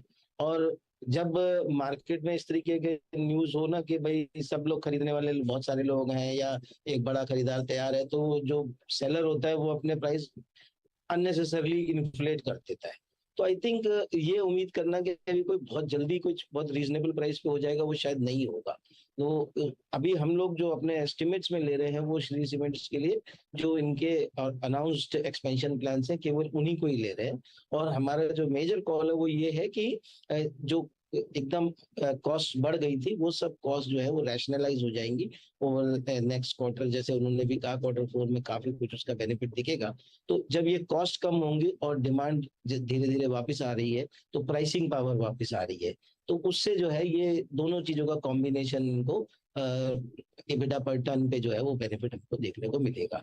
तो इंस्टेड ऑफ अ कॉल कि ये कुछ बड़ा इनऑर्गेनिक एक्विजिशन करके एकदम डबल हो जाएंगे, बड़े हो जाएंगे, हम वो कॉल नहीं ले रहे। हम ये कॉल ले रहे हैं कि जो अपना एक्सपेंशन है वो चलता रहेगा, प्लस जो ऑपरेशनल एफिशिएंसी है वो कंपनी को बेनिफिट देगा। ये फिलहाल आपकी राय साफ श्री सीमेंट पर। अच्छा, 2 स्टॉक्स रेडार पर आ रहे हैं। एक तो फटाफट से, क्योंकि एफएनओ का प्ले है, आप राहुल शर्मा बताइए, कैन फिन होम्स में क्या इस समय तुरंत प्रभाव से ट्रेड लेना है या नहीं? 3% ऊपर, नियरली 600 के भाव आ रहे हैं। अच्छे वॉल्यूम्स के साथ दरअसल स्टॉक आज परफॉर्म कर रहा है। जी बिल्कुल, देखिए स्टॉक ने एक अच्छा ब्रेकआउट दिया है। इनफैक्ट 4.5% लॉन्ग बिल्टअप भी है। वॉल्यूम्स भी आज काफी जबरदस्त है। और देखिए गिरने के टाइम पे फ्री फॉल देखा था स्टॉक ने, तकरीबन 650 के लेवल से बहुत ही भयंकर करेक्शन हुआ था। लेकिन अब मुझे लगता है कि स्टॉक अपने एक तरह से जो वीकनेस थी उससे उभर चुका है। और अभी मुझे लगता है कि 630 640 तक के लिए बायस पॉजिटिव रहना चाहिए। तो आई थिंक मोमेंटम में है स्टॉक, और क्लियरली यहाँ पर लॉन्ग एडिशन एफएनओ में देखने को मिल रहा है। तो बायस और सेटअप दोनों पॉजिटिव है। मेरे हिसाब से 580 के स्टॉप लॉस से यहाँ पर लॉन्ग पोजीशन ली जा सकती है 630 के टारगेट्स के लिए। फिलहाल आपके लिए ट्रेड। और दूसरा स्टॉक पेटीएम था, और इत्तेफाक से वीरू भी इसी को देख रहे हैं। वीरू, चार्ट्स पर कुछ अद्भुत दिख रहा है, 16% ऊपर। अब 16% ऊपर पहली बार ऐसा हो रहा है हर्षदा, और आई थिंक आपने भी और मैंने एक साथ देखा। ये नवंबर 2021 की लिस्टिंग है, तो एवरेजेस बाद में ड्रॉ हुए यहाँ पे। First time in its career Paytm 200 exponential average को क्रॉस कर रहा है हर्षदा, जो मंथली अपडेट सुबह आप बता रही थी। और एक और चीज़, टेक्निकल्स में एक बात बखूबी सिखाई जाती है, जो क्वार्टरली हाई होता है, जब मैं इस चार्ट को एक बार के लिए अगर आप देखें क्वार्टरली चार्ट में कन्वर्ट करूं, तो ये क्वार्टरली हाई को क्रॉस कर रहा है इस वक्त। That's good. तो फर्स्ट टाइम आई थिंक कभी टेक्निकल चार्ट्स पे अगर किसी स्टॉक ने, आई थिंक इसने अगर आप देखें इम्प्रेस किया हर्षदा, तो वो ये आज का दिन है, exactly striking it's 200 day exponential average Harshada. ये भी डे हाई पर, निफ्टी भी डे हाई पर हर्षदा। जी हाँ, ये डे हाई पर। और इस पर मैं मानस की फटाफट से एक टेक चेक लेना चाह रही थी। मानस 682, कल ही हम इसकी बात कर रहे थे जब वो प्रॉफिटेबिलिटी की चर्चा हुई, और उसके साथ में हमने देखा जोमेटो में किस तरह का एक्शन बनता हुआ दिखाई दिया। आज का ये मूव क्या ज्यादा कन्विंसिंग है? आज तो मक्वायरी, जो हमेशा से स्टॉक को डाउनग्रेड कर रहा था, उसने भी एक डबल अपग्रेड कहा और कहा 800 एंड बियॉन्ड के लेवल्स देखने को मिलेंगे। बिल्कुल, देखिए क्योंकि 200 डे मूविंग एवरेज ब्रीच हुआ है और काफी समय के बाद ये एवरेज ब्रीच हुआ है। जो पूरा क्रैक था 850 से लेकर 450 तक, उसके 61.80% के ऊपर अप ट्रेड करने लगा है। तो पैटर्न को देख के लगता है कि शायद ये 750 की तरफ जाने की कोशिश कर रहा है। तो खरीदारी की राय करंट लेवल्स पे भी रहेगी, क्योंकि आज एक इम्पोर्टेंट लेवल ब्रेक हुआ है। तो 630 के स्टॉप लॉस से आप खरीदारी कर सकते हैं। थोड़ा टिप मिले तो आई थिंक 670 से 660 वो बढ़िया रेंज है, जहां आप खरीदारी करिए। 630 का स्टॉप लॉस लगाइए और 750 रुपए के टारगेट से। ये आपका पेटीएम है डे हाई। जितने भी ट्रेड्स हमने इस कार्यक्रम में लिए अब तक, फॉर्चुनेटली अगर आप देखें 220 लेके 236 तक, चाहे वो निफ्टी हो डे हाई पर हो, हेवल्स हो डे हाई पर है, सब में अगर आप देखें काफ़ी अच्छा खासा स्विंग है। लेकिन अब यहाँ पे जरा अपनी बातचीत का दायरा और रुख थोड़ा सा मोड़ते हैं। दरअसल सेबी ने एक कंसल्टेशन पेपर जारी किया है। शेयर बाजार में होने वाली गड़बड़ी, अगर आप देखें मिसकंडक्ट को थोड़ा सा रेगुलेट करने के लिए, रेस्ट्रिक्ट करने के लिए और उसका सर्विलेंस बढ़ाने के लिए, ये कंसल्टेशन पेपर ब्रोकिंग फर्म्स और उनके सीनियर मैनेजमेंट को जवाबदेह बनाने के लिए जारी किया गया है। इसी कंसल्टेशन पेपर पर बातचीत करते हैं। हमारे साथ इस बातचीत में शामिल होंगे Shri Rajesh Bahiti, MD cross seas capital services के। राजेश जी नमस्कार, कार्यक्रम में स्वागत है आपका। सर, अब तक जब हम खुद, अगर आप देखें, मैं ब्रोकिंग हाउसेस में था, एक रेगुलेटर, एक एक्सचेंज, ब्रोकर और आई थिंक एक क्लाइंट। अभी तक ट्रेड के एक सुखद और एक कंफर्टेबल एग्जीक्यूशन की जिम्मेदारी, अगर आप देखें, मार्जिन मैनेजमेंट की जिम्मेदारी ब्रोकर पे थी। लेकिन अब जो ये कंसल्टेशन पेपर जारी किया गया है, जिसके तहत रिस्पॉन्सिबिलिटी और अकाउंटेबिलिटी दोनों भी ब्रोकर पे डाली जाएगी, उसका एक, उस सर्विलेंस की एक टेक्निकल आई थिंक आपको सेटअप भी करना पड़ेगा, उसकी कॉस्ट भी होगी। ये 3 प्रकार के बोझ एक ब्रोकर के ऊपर आएंगे। आप इसको कैसे देखते हैं? इस कंसल्टेशन पेपर को जब आपने पढ़ा तो आपका पहला विचार क्या है? मेरा पहला विचार तो यही है, मैं एक उदाहरण के तौर पे इसको एक्सप्लेन करना चाहता हूँ। जैसे आज आप देख रहे हैं मोदी गवर्नमेंट हाईवेज बना रही है, नितिन गडकरी जी ने हाईवेज का उद्घाटन किया है, मुंबई एक्सप्रेसवे और ये सब। अब अगर सेबी के कानून को देखें तो उसमें ऐसा लगता है कि उस हाईवे पे अगर किसी का एक्सीडेंट हो गया तो हम नितिन गडकरी जी को रिस्पॉन्सिबल मानेंगे। पहली रीडिंग से मुझे यही लग रहा है कि सेबी ये जो है इस सर्कुलर के द्वारा मेरे ख्याल से थोड़ी ज्यादती की तरफ जा रही है, क्योंकि आप देखें ब्रोकर के पास क्या डेटा रहता है। आज एक क्लाइंट आता है, उसके पास केवाईसी का डेटा रहता है, वो केवाईसी यूसीसी में तब्दील होके अपलोड हो जाता है, तो सेबी और एनएससी या एक्सचेंजेस के पास ये डेटा रहता है। उसके बाद हम यूसीसी बेस्ड पर ही क्लाइंट का ट्रेड कर सकते हैं। तो उसकी ऑर्डर की समरी या उसकी ट्रेड की समरी रियल टाइम बेसिस पे सेबी पे जाता है और एनएससी या एक्सचेंजेस पे जाता है। तो ये सारी जो डेटा है क्लाइंट की, उसके यूसीसी को लेकर, उसकी बाकी फाइनेंशियल्स को लेकर, उसकी ट्रेडिंग पैटर्न को लेकर, सारी चीजें रियल टाइम बेसिस पे सेबी के पास और एक्सचेंजेस के पास है। ये पैन से लिंक्ड है। अब ये क्लाइंट किसके साथ ट्रेड कर रहा है ये हमें नहीं पता चलता, क्योंकि काउंटर पार्टी ब्रोकर को नहीं मालूम पड़ती। ये भी डेटा सेबी और एनएससी के पास रियल टाइम है। ये क्लाइंट एक ब्रोकर के यहाँ कर रहा है कि 10 ब्रोकर के यहाँ मिला के काम कर रहा है, इसकी भी जानकारी हमें नहीं होती। इसकी भी रियल टाइम डेटा सेबी और एनएससी के पास है या एक्सचेंजेस के पास है। मेरा कहना यह है कि कौन सी ऐसी चीज है जो ब्रोकर के पास और सेबी के पास नहीं है, जिस बेसिस पे सेबी रिस्पॉन्सिबिलिटी ब्रोकर्स पे थोपना चाहती है। ये मुझे समझ नहीं आ रही कि क्या ऐसी चीज है जो हम कर सकते हैं जो डेटा सेबी के पास नहीं है, एक्सचेंजेस के पास नहीं है और वो नहीं कर सकती। तो ये कानून इस तरह से मिसयूज हो सकता है। मुझे एक डर है कि कल को कुछ भी हो जाए, लेकिन सेबी के पास एक ब्लैंकेट पावर मिल गया है कि अगर हम कसूरवार को नहीं पकड़ सके तो ब्रोकर को पकड़ के उससे पेनल्टी हथिया लो। Okay, exactly. ओके, तो यहाँ पे जो अकाउंटेबिलिटी है, अगर आप देखें, वो एक अननेसेसरी अकाउंटेबिलिटी है, आप मानते हैं यहाँ पे आशीष जी। अच्छा, एक और चीज़ है यहाँ पर मैं आपसे पूछना चाहूँगा राजेश जी, इसकी इस सर्विलेंस की अगर ब्रोकर ये करता है, एक कॉस्ट होगी, वो कॉस्ट कौन बेयर करेगा? दूसरी बात ये है वो अल्टीमेटली अगर आप देखिए क्लाइंट पे ही जाएगी। और क्या एक ब्रोकर, और क्योंकि किसी गड़बड़ी को आपको पकड़ना है तो आपको स्टैटिस्टिकल एनालिसिस भी करना पड़ेगा, क्या आप in terms of man power और उस टेक्निक का जो कॉस्ट है उसको बेयर करने के लिए इस वक्त ब्रोकर लॉबी तैयार होगी या फिर ब्रोकर्स तैयार होंगे? आप देखिए, सारी मैंने अभी कहा कि जो भी काम मार्केट में हो रहा है उसकी रियल टाइम इंफॉर्मेशन सेबी के पास, एक्सचेंजेस के पास जाती है। एक्सचेंजेस कितनी है? 2-3 है। सेबी एक सिंगल रेगुलेटर है। ब्रोकर्स कितने? 1100 ब्रोकर्स हैं। उनके अगर हम ब्रांचेस या सब ब्रोकर्स एपी को अगर ऐड करें तो कम से कम 15-20 हजार लोकेशंस होंगे जहां से ट्रेडिंग होती है। अब आप समझिए, एक ब्रोकर के लिए, 1100 ब्रोकर्स के लिए ये सारी डेटा को एनालिसिस करना, इसमें अगर आप ये पढ़े कि कौन कौन सी चीजें हमें एनालाइज करनी है, हमें तो ये भी एनालाइज करना है कि क्लाइंट ने ट्रेड डाले हैं और वो ट्रेड नहीं भी हुए, मतलब वो ट्रेड ही नहीं हुए, खाली हमको ऑर्डर्स की भी एनालिसिस करने की कही गई है।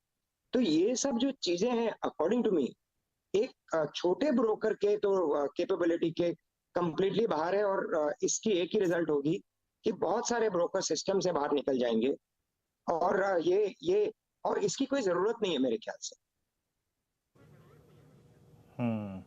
एग्जैक्टली। अच्छा, यहाँ पे राजेश जी एक और, मतलब मैंने जो इसकी कॉस्ट है, इस अकाउंटेबिलिटी, रिस्पॉन्सिबिलिटी सब पे बातचीत कर दी, बट एक बहुत छोटे ब्रोकर्स, आई थिंक बहुत छोटे ब्रोकर्स जो कि लोकल मार्केट्स में हैं या फिर टीयर 2 टीयर 3 शहरों में हैं, क्या उनके लिए पॉसिबल हो पाएगा इस मैकेनिज्म को सपोर्ट करना?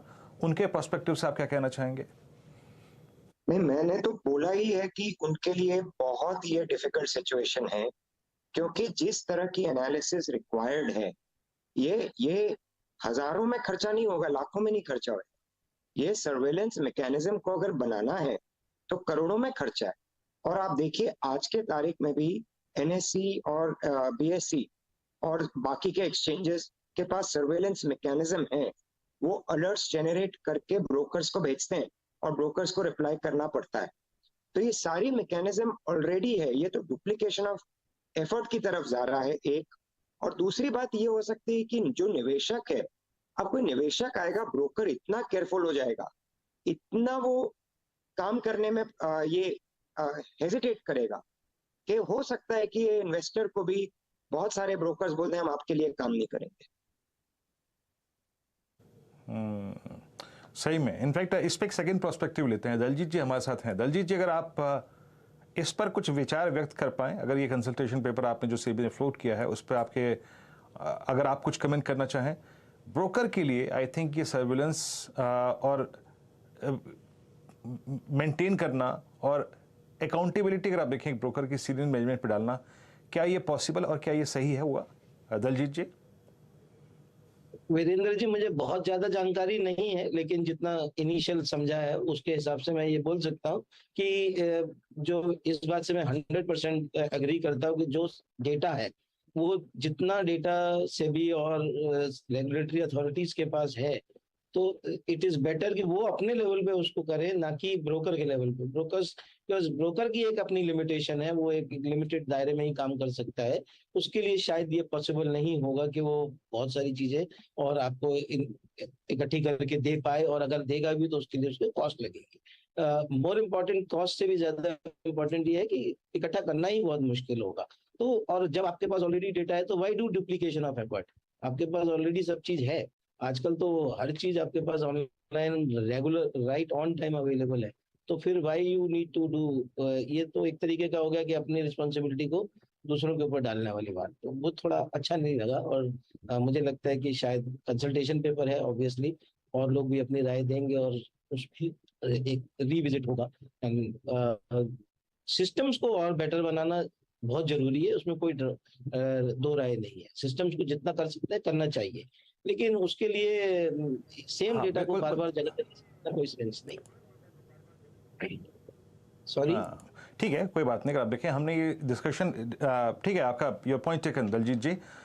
राजेश जी बहुत बहुत शुक्रिया आप इस चर्चा में शामिल हुए। आप देखिए ये सेबी का भी अगर आप देखें कहीं ना कहीं उद्देश्य यही था कि बाजार को सुदृढ़ किया जाए, मजबूत किया जाए, और इसी संदर्भ में एक नेक्स्ट स्टेप फॉरवर्ड लेने के लिए उन्होंने अगर आप देखें सोचा। पर अच्छी बात यह है, सराहनीय बात यह है कि उन्होंने इस पर एक कंसल्टेशन पेपर पहले फ्लोट किया। सबके विचार जानने के बाद, समझने के बाद आई थिंक वो कोई कदम लेंगे। हमने भी यही कोशिश करी कि आई थिंक इस कंसल्टेशन पेपर पे एक व्यू जानने की कोशिश करी कि मार्केट पार्टिसिपेंट्स क्या सोचते हैं। बहुत बहुत शुक्रिया आपका राजेश जी इस कार्यक्रम में और इस बहस में शामिल होने के लिए। मार्केट से डे हाई, और इस बीच जरा प्लीज आप अदानी ग्रुप के स्टॉक्स लेके आइए and look at Adani enterprises now. जो डैमेज, प्राइस डैमेज 2 फेब को हुआ था, यानी बजट के अगले दिन, उस दिन के या फिर आप कह लीजिए कि मोर और लेस 1 फरवरी को जो बजट स्पीच के बाद जो हॉरर शुरू हुआ था अदानी समूह के स्टॉक्स का, उसको पूरा का पूरा कंपनसेट कर लिया। यानी 2 फेब का पूरा अगर आप देखें, और साथ ही साथ 3 फेब का पूरा प्राइस डैमेज कंट्रोल हो गया है। 935 का लो था मेरे ख्याल से, मुझे याद अच्छी तरीके से, यस 965 का, अब करीब करीब 126, 17.5% ऊपर। अदानी विल्मर इस बीच अगर आप देखें नंबर्स आए हैं आपकी स्क्रीन पे, और यहाँ पर आय करीब 14,371 से बढ़ के करीब करीब 14,438 मोर लेस अगर आप देखें तो यहाँ पे bottom line, top line flat है। मुनाफा करीब 211 करोड़ से बढ़कर करीब करीब 246 करोड़ रुपए वर्सेस आई थिंक 246, और यहाँ पे आय, माफ कीजिएगा मैं थोड़ा सा अगर आप देखें यहाँ पे गलत पड़ गया, ये 14,371 करोड़ से बढ़कर है जनाब, बहुत अगर आप देखें बड़ी फिगर है ये। और एबिटा यहाँ पे 503 करोड़ से बढ़कर 605, यानी टॉप लाइन, बॉटम लाइन, और आई थिंक अगर आप मार्जिन के फ्रंट में देखें तो नंबर्स बेहद शानदार लगते हुए। अदानी विल्मर आपकी स्क्रीन पे प्लीज एक बार इंट्राडे चार्ट लेके आइएगा। अदानी विल्मर एग्जैक्टली इन नंबर्स के बाद कर क्या रहा है, इट्स 418, यस एक अपर स्विंग आया, स्टॉक लगभग 418 के स्तर पे अब करीब करीब 5% के अपर फीस पर जा चुका है। और आपका अदानी एंटरप्राइजेस अब 17.25% ऊपर। और अगर आप देखें अदानी समूह के कौन कौन से स्टॉक्स हैं इस गेनर्स की लिस्ट में, एक बार अदानी पोर्ट्स को मैं लोकेट करना चाहूँगा। एक बार एग्जैक्टली अदानी पोर्ट्स क्या कर रहा है इस वक्त। अदानी पोर्ट्स आपकी स्क्रीन पर प्लीज़ दिखाएंगे डायरेक्टर साहब, यस इट्स 594, ये भी आज, अच्छा अदानी पोर्ट्स जो है देखिए इन खबरों के बीच में, इन कोलैप्स के बीच में जो भी कुछ हुआ, एवरेजेस की बात करना तो शायद थोड़ा सा सही नहीं होगा, बट टेक्निकली कुछ ना कुछ खोजने की आदत है। तो first time I think post 13 जनवरी और फर्स्ट टाइम पोस्ट 25 जनवरी अदानी पोर्ट्स ने अपना 10-डे मारी गेन किया है। थोड़ी स्टेबिलिटी अगर आप देखें स्टॉक्स में आती हुई। Harshada Adani enterprises now it's 17.4% ऊपर। वो जो बजट डे का लॉस था, सेकंड डे का उस दिन का, वो पूरा कंपनसेट होता हुआ। हर्षदा सारे लॉसेस की भरपाई वहां पर होती हुई अदानी ग्रुप में लार्जली। चलिए फटाफट से अब 4 का चौका भी आपके लिए शुरू करते हैं। राहुल शर्मा बताइए आपका ट्रेड पहले सस्ता ऑप्शन। जी देखिए निफ्टी में हमें लगता है कि यहाँ पे मोमेंटम अच्छा रहेगा, तो आज का जो 4 का चौका में सस्ता ऑप्शन है वो रहेगा निफ्टी के 18,000 के कॉल ऑप्शंस। लेकिन ये हमें बाय करने हैं 16 तारीख के, यानी 16 फरवरी यानी अगले हफ्ते की वीकली एक्सपायरी के ऑप्शंस। फिलहाल 79-80 के बीच में ट्रेड कर रहे हैं, इसे बाय करके चले। मुझे लगता है कि 120 से लेके 150 तक के लक्ष्य इस ऑप्शन में हमें आने वाले 2 से 3 सेशन में देखने को मिल सकते हैं। 18,000 18,050 तक की अपसाइड निफ्टी में आती हुई दिखती है। स्टॉप लॉस आप इसमें लगाइए 40 रुपए का, और निफ्टी जो कि आज 100 दिन के एक्सपोनेंशियल मूविंग एवरेज यानी कि 17,880 के ऊपर सस्टेन हुआ है। हमें लगता है कि अब यहाँ पर जगह ओपन हो रही है और अपसाइड आने के लिए निफ्टी में। तो ये फिलहाल 18,000 का कॉल लेने की सलाह और 18,000 का आगाज यहाँ पर करते हुए राहुल शर्मा एक बार फिर फिलहाल 17,891 पर निफ्टी खड़ा है। अगर आप ये ट्रेड ले रहे हैं याद रखिएगा अगले हफ्ते का ये ट्रेड रहेगा, यानी कि 16 फरवरी की ये कॉल आप लेकर चलेंगे, क्योंकि कल दरअसल एक्सपायरी का दिन है। तो कल लेने का करंट वाला लेने का कोई मतलब नहीं। 120-150 तक के लेवल्स यहाँ पर आगे मिलेंगे। 80 पर खड़ा है ये ट्रेड। अब बारी है एफएनओ सुपरस्टार की। मानस बताइए। देखिए एफएनओ सुपरस्टार के लिए नौकरी पे एक बाय रिकमेंडेशन है। अगर आप नौकरी के चार्ट देखेंगे तो वहां पे हर्षदा जी स्टॉक ने काफी समय के बाद अपने 20-डे मूविंग एवरेज को रीगेन किया है। बड़ा कंसोलिडेशन देखने को मिला लेकिन आज एक प्राइस ब्रेकआउट देखने को मिला है, मूविंग एवरेज के ऊपर निकला है, वहां पर वॉल्यूम बेहतर देखने को मिले हैं, तो यहाँ से एक मीनिंगफुल बाउंस बैक देखने को मिल सकता है। इसलिए नौकरी पे खरीदारी करनी है 3720 के स्टॉप लॉस से 3900 के टारगेट आप देख सकते हैं, ये दोनों कैश लेवल्स है। यहाँ पर आप 3800 का कॉल ऑप्शन, 3800 वाला कॉल ऑप्शन ले सकते हैं, 135 रुपए के आसपास ट्रेड हो रहा है, 100 रुपए के स्टॉप लॉस से यहाँ पर खरीदारी कर सकते हैं 200 रुपए के टारगेट के लिए।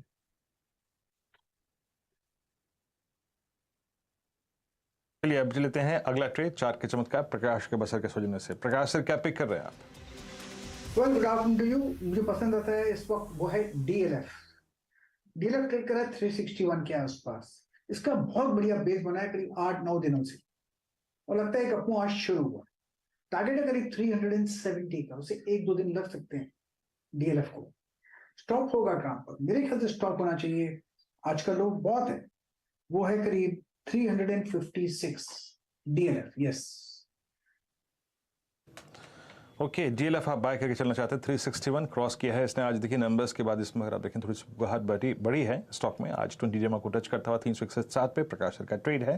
चार्ट का चमत्कार डीएलएफ। मिड कैप फंडा दलजीत जी के सौजन्य से आएगा। दलजीत जी बताइए क्या पिक कर रहे हैं आप आज मिड कैप फंडा में, क्या इंप्रेस करता है आपको? जी, तो मिड कैप फंडा में आज हमने चूज किया है स्टॉक ऑटोमोटिव एक्सेल। ये एक ऑटो एंसिलरी कंपनी है, और ये इसका जो फॉर्च्यून्स है वो ज्यादातर कमर्शियल व्हीकल पर डिपेंडेंट है। जैसा हमने देखा कि कमर्शियल व्हीकल का सेल काफी अच्छे से बढ़ रहा है, प्रोडक्शन बढ़ा, सेल्स वॉल्यूम बढ़ रहे हैं, सभी कंपनी अशोक लेलैंड, टाटा मोटर सब बता रहे हैं, तो उसका बेनिफिट पूरा का पूरा इस कंपनी को मिल रहा है। और अच्छी बात यह है कि ये कंपनी की इक्विटी बहुत छोटी है, केवल 15 करोड़ इक्विटी है, और उसमें भी 70% करीबन जो है वो प्रमोटर्स के पास है। कल्याणी ग्रुप की कंपनी है, तो प्रमोटर के ऊपर कोई इश्यू नहीं है, और डेट फ्री कंपनी है। और अच्छी बात यह है कि 2019 में जो इन्होंने पीक वॉल्यूम्स किए थे, जो रेवेन्यू किया था करीबन 1500 करोड़ का, वो इन्होंने इस बार के 9 महीने में ही पूरा कर लिया है। तो अब अगर हम ट्रेलिंग 12 मंथ्स की बात करेंगे तो एक्चुअली ये 2000 करोड़ को पार कर चुके हैं। सेम वे अगर हम प्रॉफिटेबिलिटी की बात करेंगे कि तो उसमें भी ऑल टाइम हाई प्रॉफिटेबिलिटी करीब 200 करोड़ की ट्रेलिंग 12 मंथ्स में इनकी प्रॉफिटेबिलिटी आ चुकी है। तो यानी कि 100 रुपए के करीबन की ईपीएस आ चुकी है। नेट प्रॉफिट करीब 150 करोड़ का है, प्रॉफिट बिफोर टैक्स 200 करोड़ का है। तो इस 100 रुपए की ईपीएस अभी ऑलरेडी ट्रेलिंग 12 मंथ्स में आ चुकी है। हमारा मानना है कि जिस तरीके का कमर्शियल व्हीकल और ऑटोमोबाइल्स का जो ग्रोथ हम देख रहे हैं अगले 2 साल में, उसमें ये कंपनी कम से कम यहाँ से और 25 से 50% का ग्रोथ दिखा सकती है अगले 2 साल में। FY25 में करीबन 150 रुपए से ऊपर की इसकी ईपीएस होनी चाहिए, और उस हिसाब से अगर हम जाएंगे तो वॉल्यूम, अगर हम वैल्यूएशन वाइज जाएं तो आज की डेट में भी जो है केवल 24-25 टाइम के ऊपर अवेलेबल है ट्रेलिंग 12 मंथ पे। फॉरवर्ड के तो केवल 10-12 घंटे पर। और इतनी छोटी इक्विटी में हमेशा अच्छा ये होता है कि जब भी बाइंग आती है तो स्टॉक ओवर साइज रिटर्न आपको देते हैं। तो कम रिस्क में बेटर रिटर्न्स की पोटेंशियल रखने वाला स्टॉक ऑटोमोटिव एक्सेल। ये फिलहाल आपकी पिक, अच्छे रिटर्न्स मिलने के पूरे चांसेस इधर। चलिए आपके लिए फटाफट से मैं रिकैप कर देती हूँ सभी ट्रेड्स जो हमारे जानकारों ने आपके लिए चुने हैं। 4 का चौका में 18,000 का कॉल, 16 फरवरी वाली ये ट्रेड लेनी है आपको निफ्टी की। 120 से 150 के टारगेट के लिए एक अपॉर्चुनिटी, ये है पहला ट्रेड सस्ता ऑप्शन में। मानस ने आज एफएनओ सुपरस्टार के तौर पर अपना इन्फो एज चुना। 3,900 का टारगेट दे रहे हैं, स्टॉक याद रखिएगा 3% ऊपर है, 3720 का स्टॉप लॉस जरूर लगाएं। फिर आया चार्ट का चमत्कार जो प्रकाश गाबा ने पिक किया है, डीएलएफ 370 के टारगेट के लिए मौका, तेजी का 356 आप स्टॉप लॉस के तौर पर इस्तेमाल करेंगे। और ऑटोमोटिव एक्सेल है वो मिड कैप फंडा ट्रेड जिस पर दलजीत सिंह कोहली है बुलिश, यहाँ पर एक अच्छी अपॉर्चुनिटी शानदार गेन्स के लिए। अच्छा, मिड कैप इंडेक्स देखिए 300.2 पर, यहीं पर पूरा एक्शन होता दिखाई दे रहा है आज के सत्र में। पेटीएम का जिक्र किया था हमने, 14% ऊपर वो, जोमैटो 10% ऊपर, आपका पीवी फिनटेक 6.5% की तेजी में, नायका में आ गई है 4% की तेजी। तो ये न्यू इकोनॉमी स्टॉक्स में भी अच्छा मोमेंटम देखने को मिला है, इन पर भी बात करेंगे, लेकिन फिलहाल एक छोटा ब्रेक।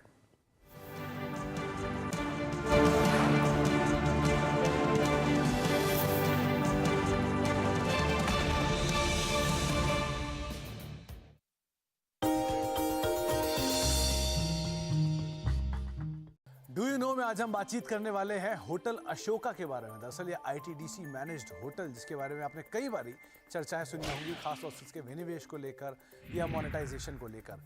लेकिन कुछ इंटरेस्टिंग फैक्ट की अगर बात की जाए तो दरअसल इस होटल का नाम जो है वो अशोका द ग्रेट के नाम पर रखा गया था, इसलिए द अशोका पहले इसका नाम था, बाद में अशोक कर दिया गया।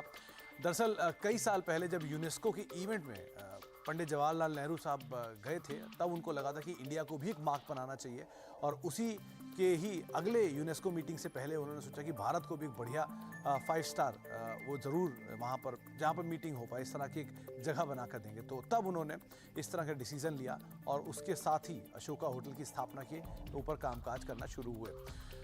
लेकिन उस समय पर तो इतनी एमिनिटीज़ नहीं थी, लेकिन विद टाइम इसको डेवलप किया गया और अगली यूनेस्को की बैठक से पहले इसको रेडी भी कर दिया गया। साथ ही साथ ये पहला 5 स्टार और कन्वेंशन हॉल था जो कि इस इवेंट के लिए तैयार किया गया था। पहले अशोका होटल और फिर बाद में अशोक होटल के नाम से ये जाना जाने लग गया।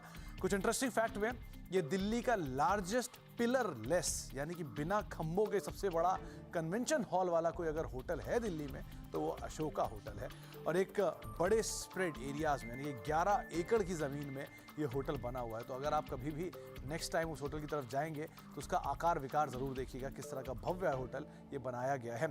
करीब करीब 2 लाख स्क्वायर फीट का यहाँ पर रिटेल और ऑफिस स्पेस है। रफली 30,000 के आसपास के यहाँ पे जो स्क्वायर फीट के आसपास के बैंक्वेट्स हैं। इसके अलावा 8 रेस्टोरेंट हैं जो कि करीब करीब 25,000 स्क्वायर फीट्स के हैं। तो इस तरह का एक मासिव एरिया जो कि 11 एकड़ के अंदर बनाया गया है और इस तरह की एमिनिटीज़ वहाँ पर प्रोवाइड की गई हैं। कुछ इंटरेस्टिंग फैक्ट में एक बहुत इंटरेस्टिंग फैक्ट ये है कि वहाँ पर एक मैंगो ट्री है जिसको खुद पंडित जवाहरलाल नेहरू ने उस समय पर प्लांट किया था, वो आज भी है, और आज भी उस पेड़ के जो मैंगोज होते हैं उससे वहाँ पर जैम और पिकल जैसी चीज़ें जो आप अगर होटल में यूज़ करेंगे तो वो उसी पेड़ से बने, उसी पेड़ के आमों से बनाकर आपके सामने पेश की जाती है। इसके अलावा कुछ और इंटरेस्टिंग फैक्ट में, इसमें कई सारे बड़े नाम, बड़ी हिस्टोरिकल हस्तियां जो हैं वो भी यहाँ पर रुकी हैं, जिसमें Elizabeth II, Margaret Thatcher, bill Clinton जैसे कई बड़े नाम जो हैं वो इस होटल के अंदर आकर रुक चुके हैं। साथ ही साथ कुछ और इंटरेस्टिंग फैक्ट में एक और इंटरेस्टिंग फैक्ट ये भी है कि जो दिल्ली का पहला नाइट क्लब था वो भी अशोका होटल में ही खुला था, और ये जो शुरुआत हुई थी 1970s में हुई थी।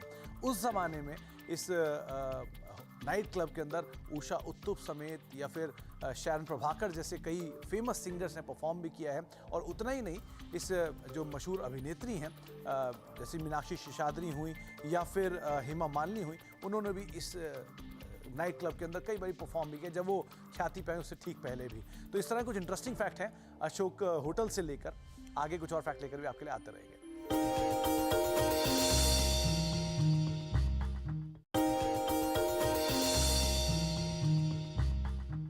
डू यू नो में आज हम बातचीत करेंगे एक मेगा फुटवेयर कंपनी के बारे में, यानी कि बाटा के बारे में। बहुत ही इंटरेस्टिंग फैक्ट ये है कि ज़्यादातर लोग ये बात जानते हैं कि बाटा शायद इंडियन ब्रांड है, लेकिन एक्चुअल में वो इंडियन ब्रांड नहीं है। वो एक चेकोस्लोवाकिया बेस्ड कंपनी है जिसकी इंडियन सब्सिडरी इंडिया में लिस्टेड भी है। बाटा से रिलेटेड कुछ और इंपॉर्टेंट फैक्ट्स, ये थॉमस बाटा ने शुरू की थी, 130 साल पुरानी कंपनी है जिसकी एग्जिस्टेंस इंडिया में आप देख रहे हैं। दरअसल इस कंपनी की शुरुआत हुई थी जब एक बारी थॉमस बाटा साहब इंडिया में आए थे अपना रॉ मटेरियल सोर्स करने के लिए। इसमें रबर, लेदर जैसी कुछ चीज़ें थी जिसको वो सोर्स करने के लिए इंडिया आए थे, और यहाँ पर उन्होंने एक बड़े जत्थे को बिना फुटवेयर के इंडिया में देखा था। तो उनको एक आइडिया आया कि यहाँ पर भी बड़ी मार्केट कैप्चर की जा सकती है, जो कि उन्होंने कैप्चर की भी, और आज देश की दूसरी सबसे बड़ी कंपनी के तौर पे बाटा शुमार भी है। तो बाटा से रिलेटेड कुछ फैक्ट्स आपके सामने, आगे भी कुछ और फैक्ट्स आपके लिए लेकर आते रहेंगे। डू यू नो में आज हम बातचीत करने वाले हैं दुनिया की सबसे बड़ी कंपनियों में शुमार एप्पल की। दरअसल एप्पल जो कि हर घर में जाना हुआ नाम है, उससे रिलेटेड कुछ इंटरेस्टिंग फैक्ट्स आपके सामने रखते हैं। एप्पल जो कि दुनिया की सबसे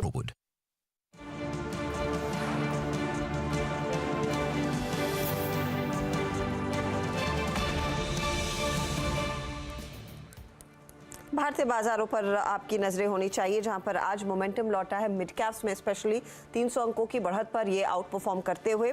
निफ्टी भी कॉन्फिडेंट है, 17,877 के आसपास इस समय ट्रेड बनता हुआ दिखाई दे रहा है। निफ्टी बैंक है जो दरअसल थोड़ा सा सर्कमस्पेक्ट है, साइडवेज ट्रेड, 40 अंकों तक की बढ़त यहाँ पर देखने को मिली है। लेकिन एडवांस डिक्लाइन रेशो में जो भी हरकत तेजी की तरफ आ रही है वो लार्जली मिड कैप काउंटर्स में जो तेजी का मूव बना है उसी के बदौलत है। चलिए इस बाजार को और समझने की कोशिश करते हैं और यहाँ से आगे की तस्वीर कैसी उभर कर आएगी। दो बड़े इवेंट्स बीत चुके हैं, एक बजट और एक of course credit policy. Capital mind के फाउंडर और सीईओ दीपक शनॉय हमारे साथ हैं। दीपक, आफ्टरनून, स्वागत है आपका सीएनबीसी आवाज पर। आज की policy 25 basis point, despite the fact कि इन्फ्लेशन थोड़ा सा कूल ऑफ कर रहा है। मार्केट हालांकि ये एक्सपेक्ट कर रहा था, लेकिन गोइंग फॉरवर्ड क्या आपको लग रहा है कुछ और स्कोप है यहाँ पर आरबीआई के पॉज करने का, या फिर ये रेट हाइक का सिलसिला जारी रहेगा? एंड इफ सो फिर इसे इक्विटी मार्केट के ट्रेडर्स कैसे पढ़ रहे हैं? Actually, Harshita, I don't think there is a relation at all. अभी जो रेट्स यूजली जब ऊपर हो जाते हैं और इतने ऊपर हो गए हैं कि 6.5% पे आरबीआई का रेपो रेट है, और इससे आपके हाउसिंग लोन का जो इंटरेस्ट रेट है वो भी बढ़ेगा, और सारी इंडस्ट्रीज के जो डेट के रेट्स हैं वो बढ़ेंगे, और वो इस टाइम पे बढ़ेंगे जब इन्फ्लेशन एक्चुअली कम हो रहा है। तो एक तरह से यहाँ पे इन्फ्लेशन नहीं है, ग्रोथ में भी कोई मतलब ज्यादा सडनली क्रेजी लेवल का ग्रोथ भी नहीं है, और हमारा इंटरेस्ट रेट अगर बढ़ रहा है that means cost of capital जो इंडियन बिजनेसेस के लिए वो बढ़ रहा है। इसलिए इक्विटी मार्केट को एक्चुअली थोड़ी सी दिक्कत होनी चाहिए, ना कि इट्स नियरली अप 1%। सो एक तरह से एक डिस्कनेक्ट है इक्विटी मार्केट्स और डेट मार्केट की सिचुएशन में। और ये भी क्लियर है कि आरबीआई ने ये बिल्कुल नहीं कहा है कि ये हमारा लास्ट रेट हाइक होगा। उन्होंने यही कहा है कि हम ये नहीं कह सकते कि हमारा लास्ट रेट हाइक होगा, और यूएस अगर मुझे लग रहा है कि यूएस अगर बढ़ाती जाएगी रेट्स, इंडिया भी अपने रेट्स को बढ़ाएगी। शायद ये इसलिए कि हम we don't want to be the first to bring down rates. तो आई थिंक ये लॉन्ग टर्म इक्विटीज के लिए उतना पॉजिटिव नहीं है अगर हम इस तरह से देखें। और दूसरा ये है कि डिमांड अगर कम हो जाता है, और इनफैक्ट डिमांड कोलैप्स भी हो सकता है इसकी वजह से, मतलब डिमांड ऑलरेडी मतलब काइंड ऑफ फ्लैटन हो चुका है और इससे वीकन हो सकता है। और हमें आगे देखने को ये मिलेगा कि आरबीआई को फिर बहुत जल्दी रेट्स नीचे भी लाने होंगे टू प्रमोट द इकोनॉमी। तो I think short term this is negative, long term I think eventually rates will come down. पर वो कब होगा one doesn't know, because Fed का स्टैंड साफ है कि जब तक वो 2% तक के कंफर्टेबल दायरे में नहीं आते वो ये रेट हाइक्स का सिलसिला रोकने नहीं वाले हैं। और अगर उसी टैंजेंट में हम चल रहे हैं तो शायद हमारे लिए भी वो प्रेशर बनेगा।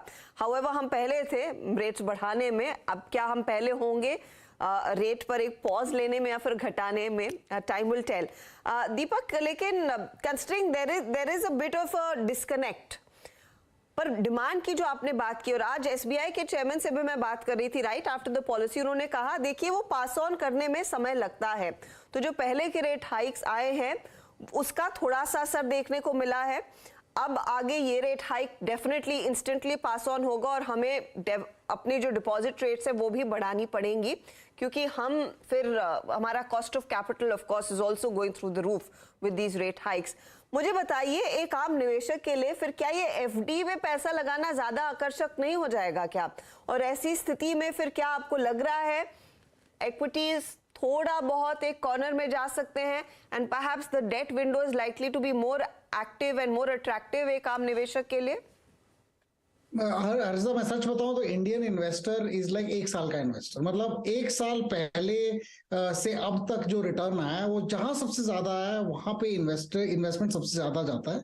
और लोग अगर आज देखें कि निफ्टी में अगर या फिर म्यूचुअल फंड में आप इन्वेस्ट कर रहे हो तो आपको शायद 1 या 2% ही मिला होगा 1 साल के अंदर, और अगर आप एफडी देखें तो 6-7% मिला है।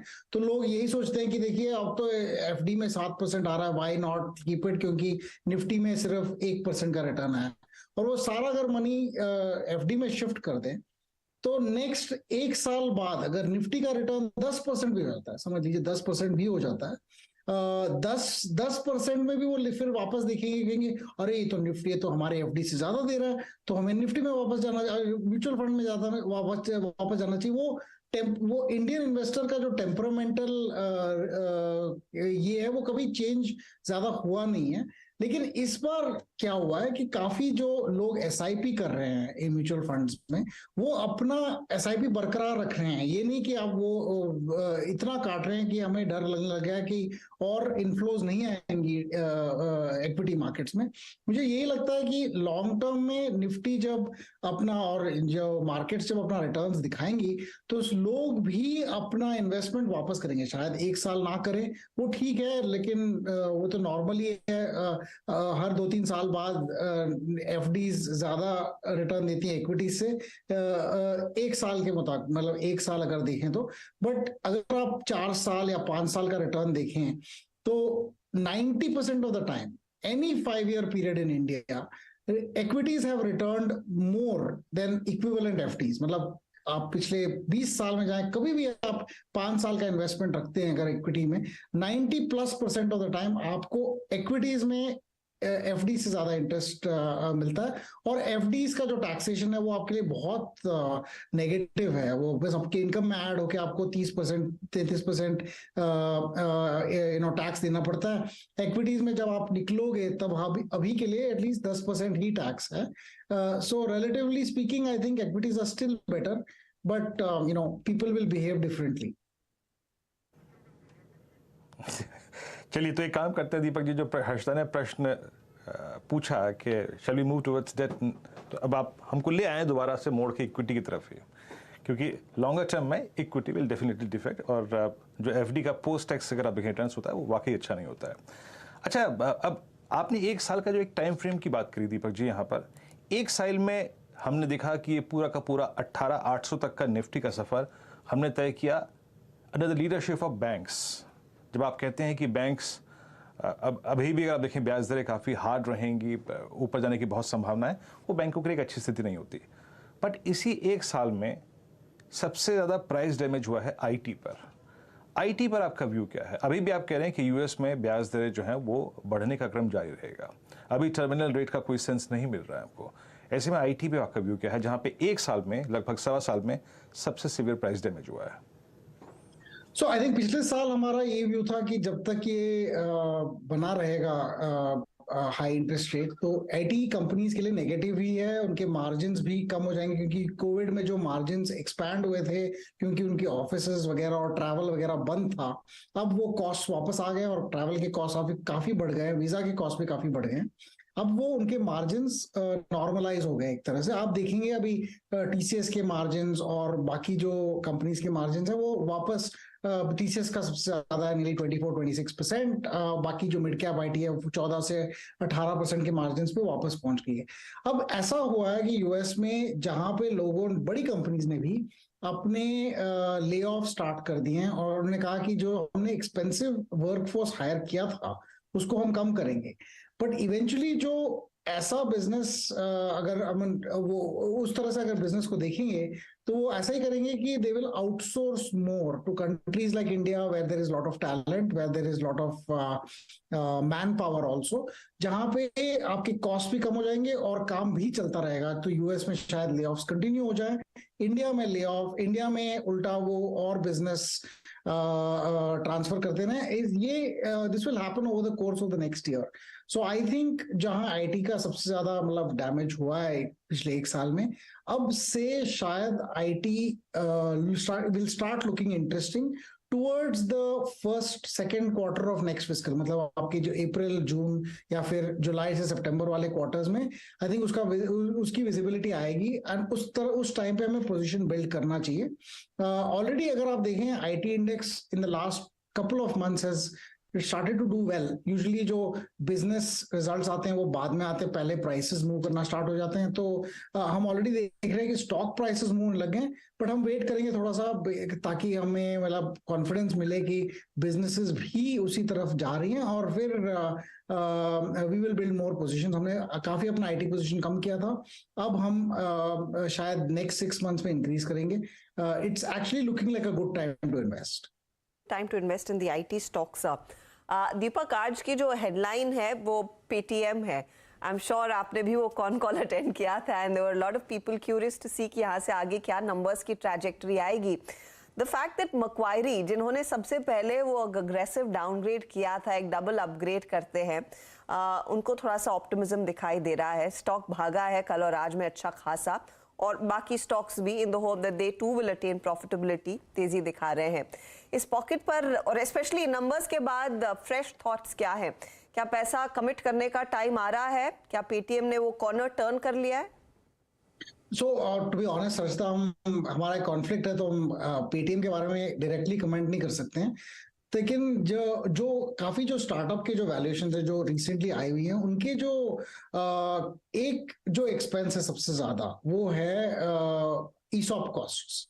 ये ईसॉप का जो कॉस्ट है वो काफी स्ट्रेन सा कॉस्ट है। एक तरह से उन्होंने जो मार्केट में वैल्यूएशंस लगाई हैं वो आईपीओ के वक्त के करीब जो वैल्यूएशन था मार्केट में, उस हिसाब से ईसॉप कॉस्ट कैलकुलेट किया जा रहा है।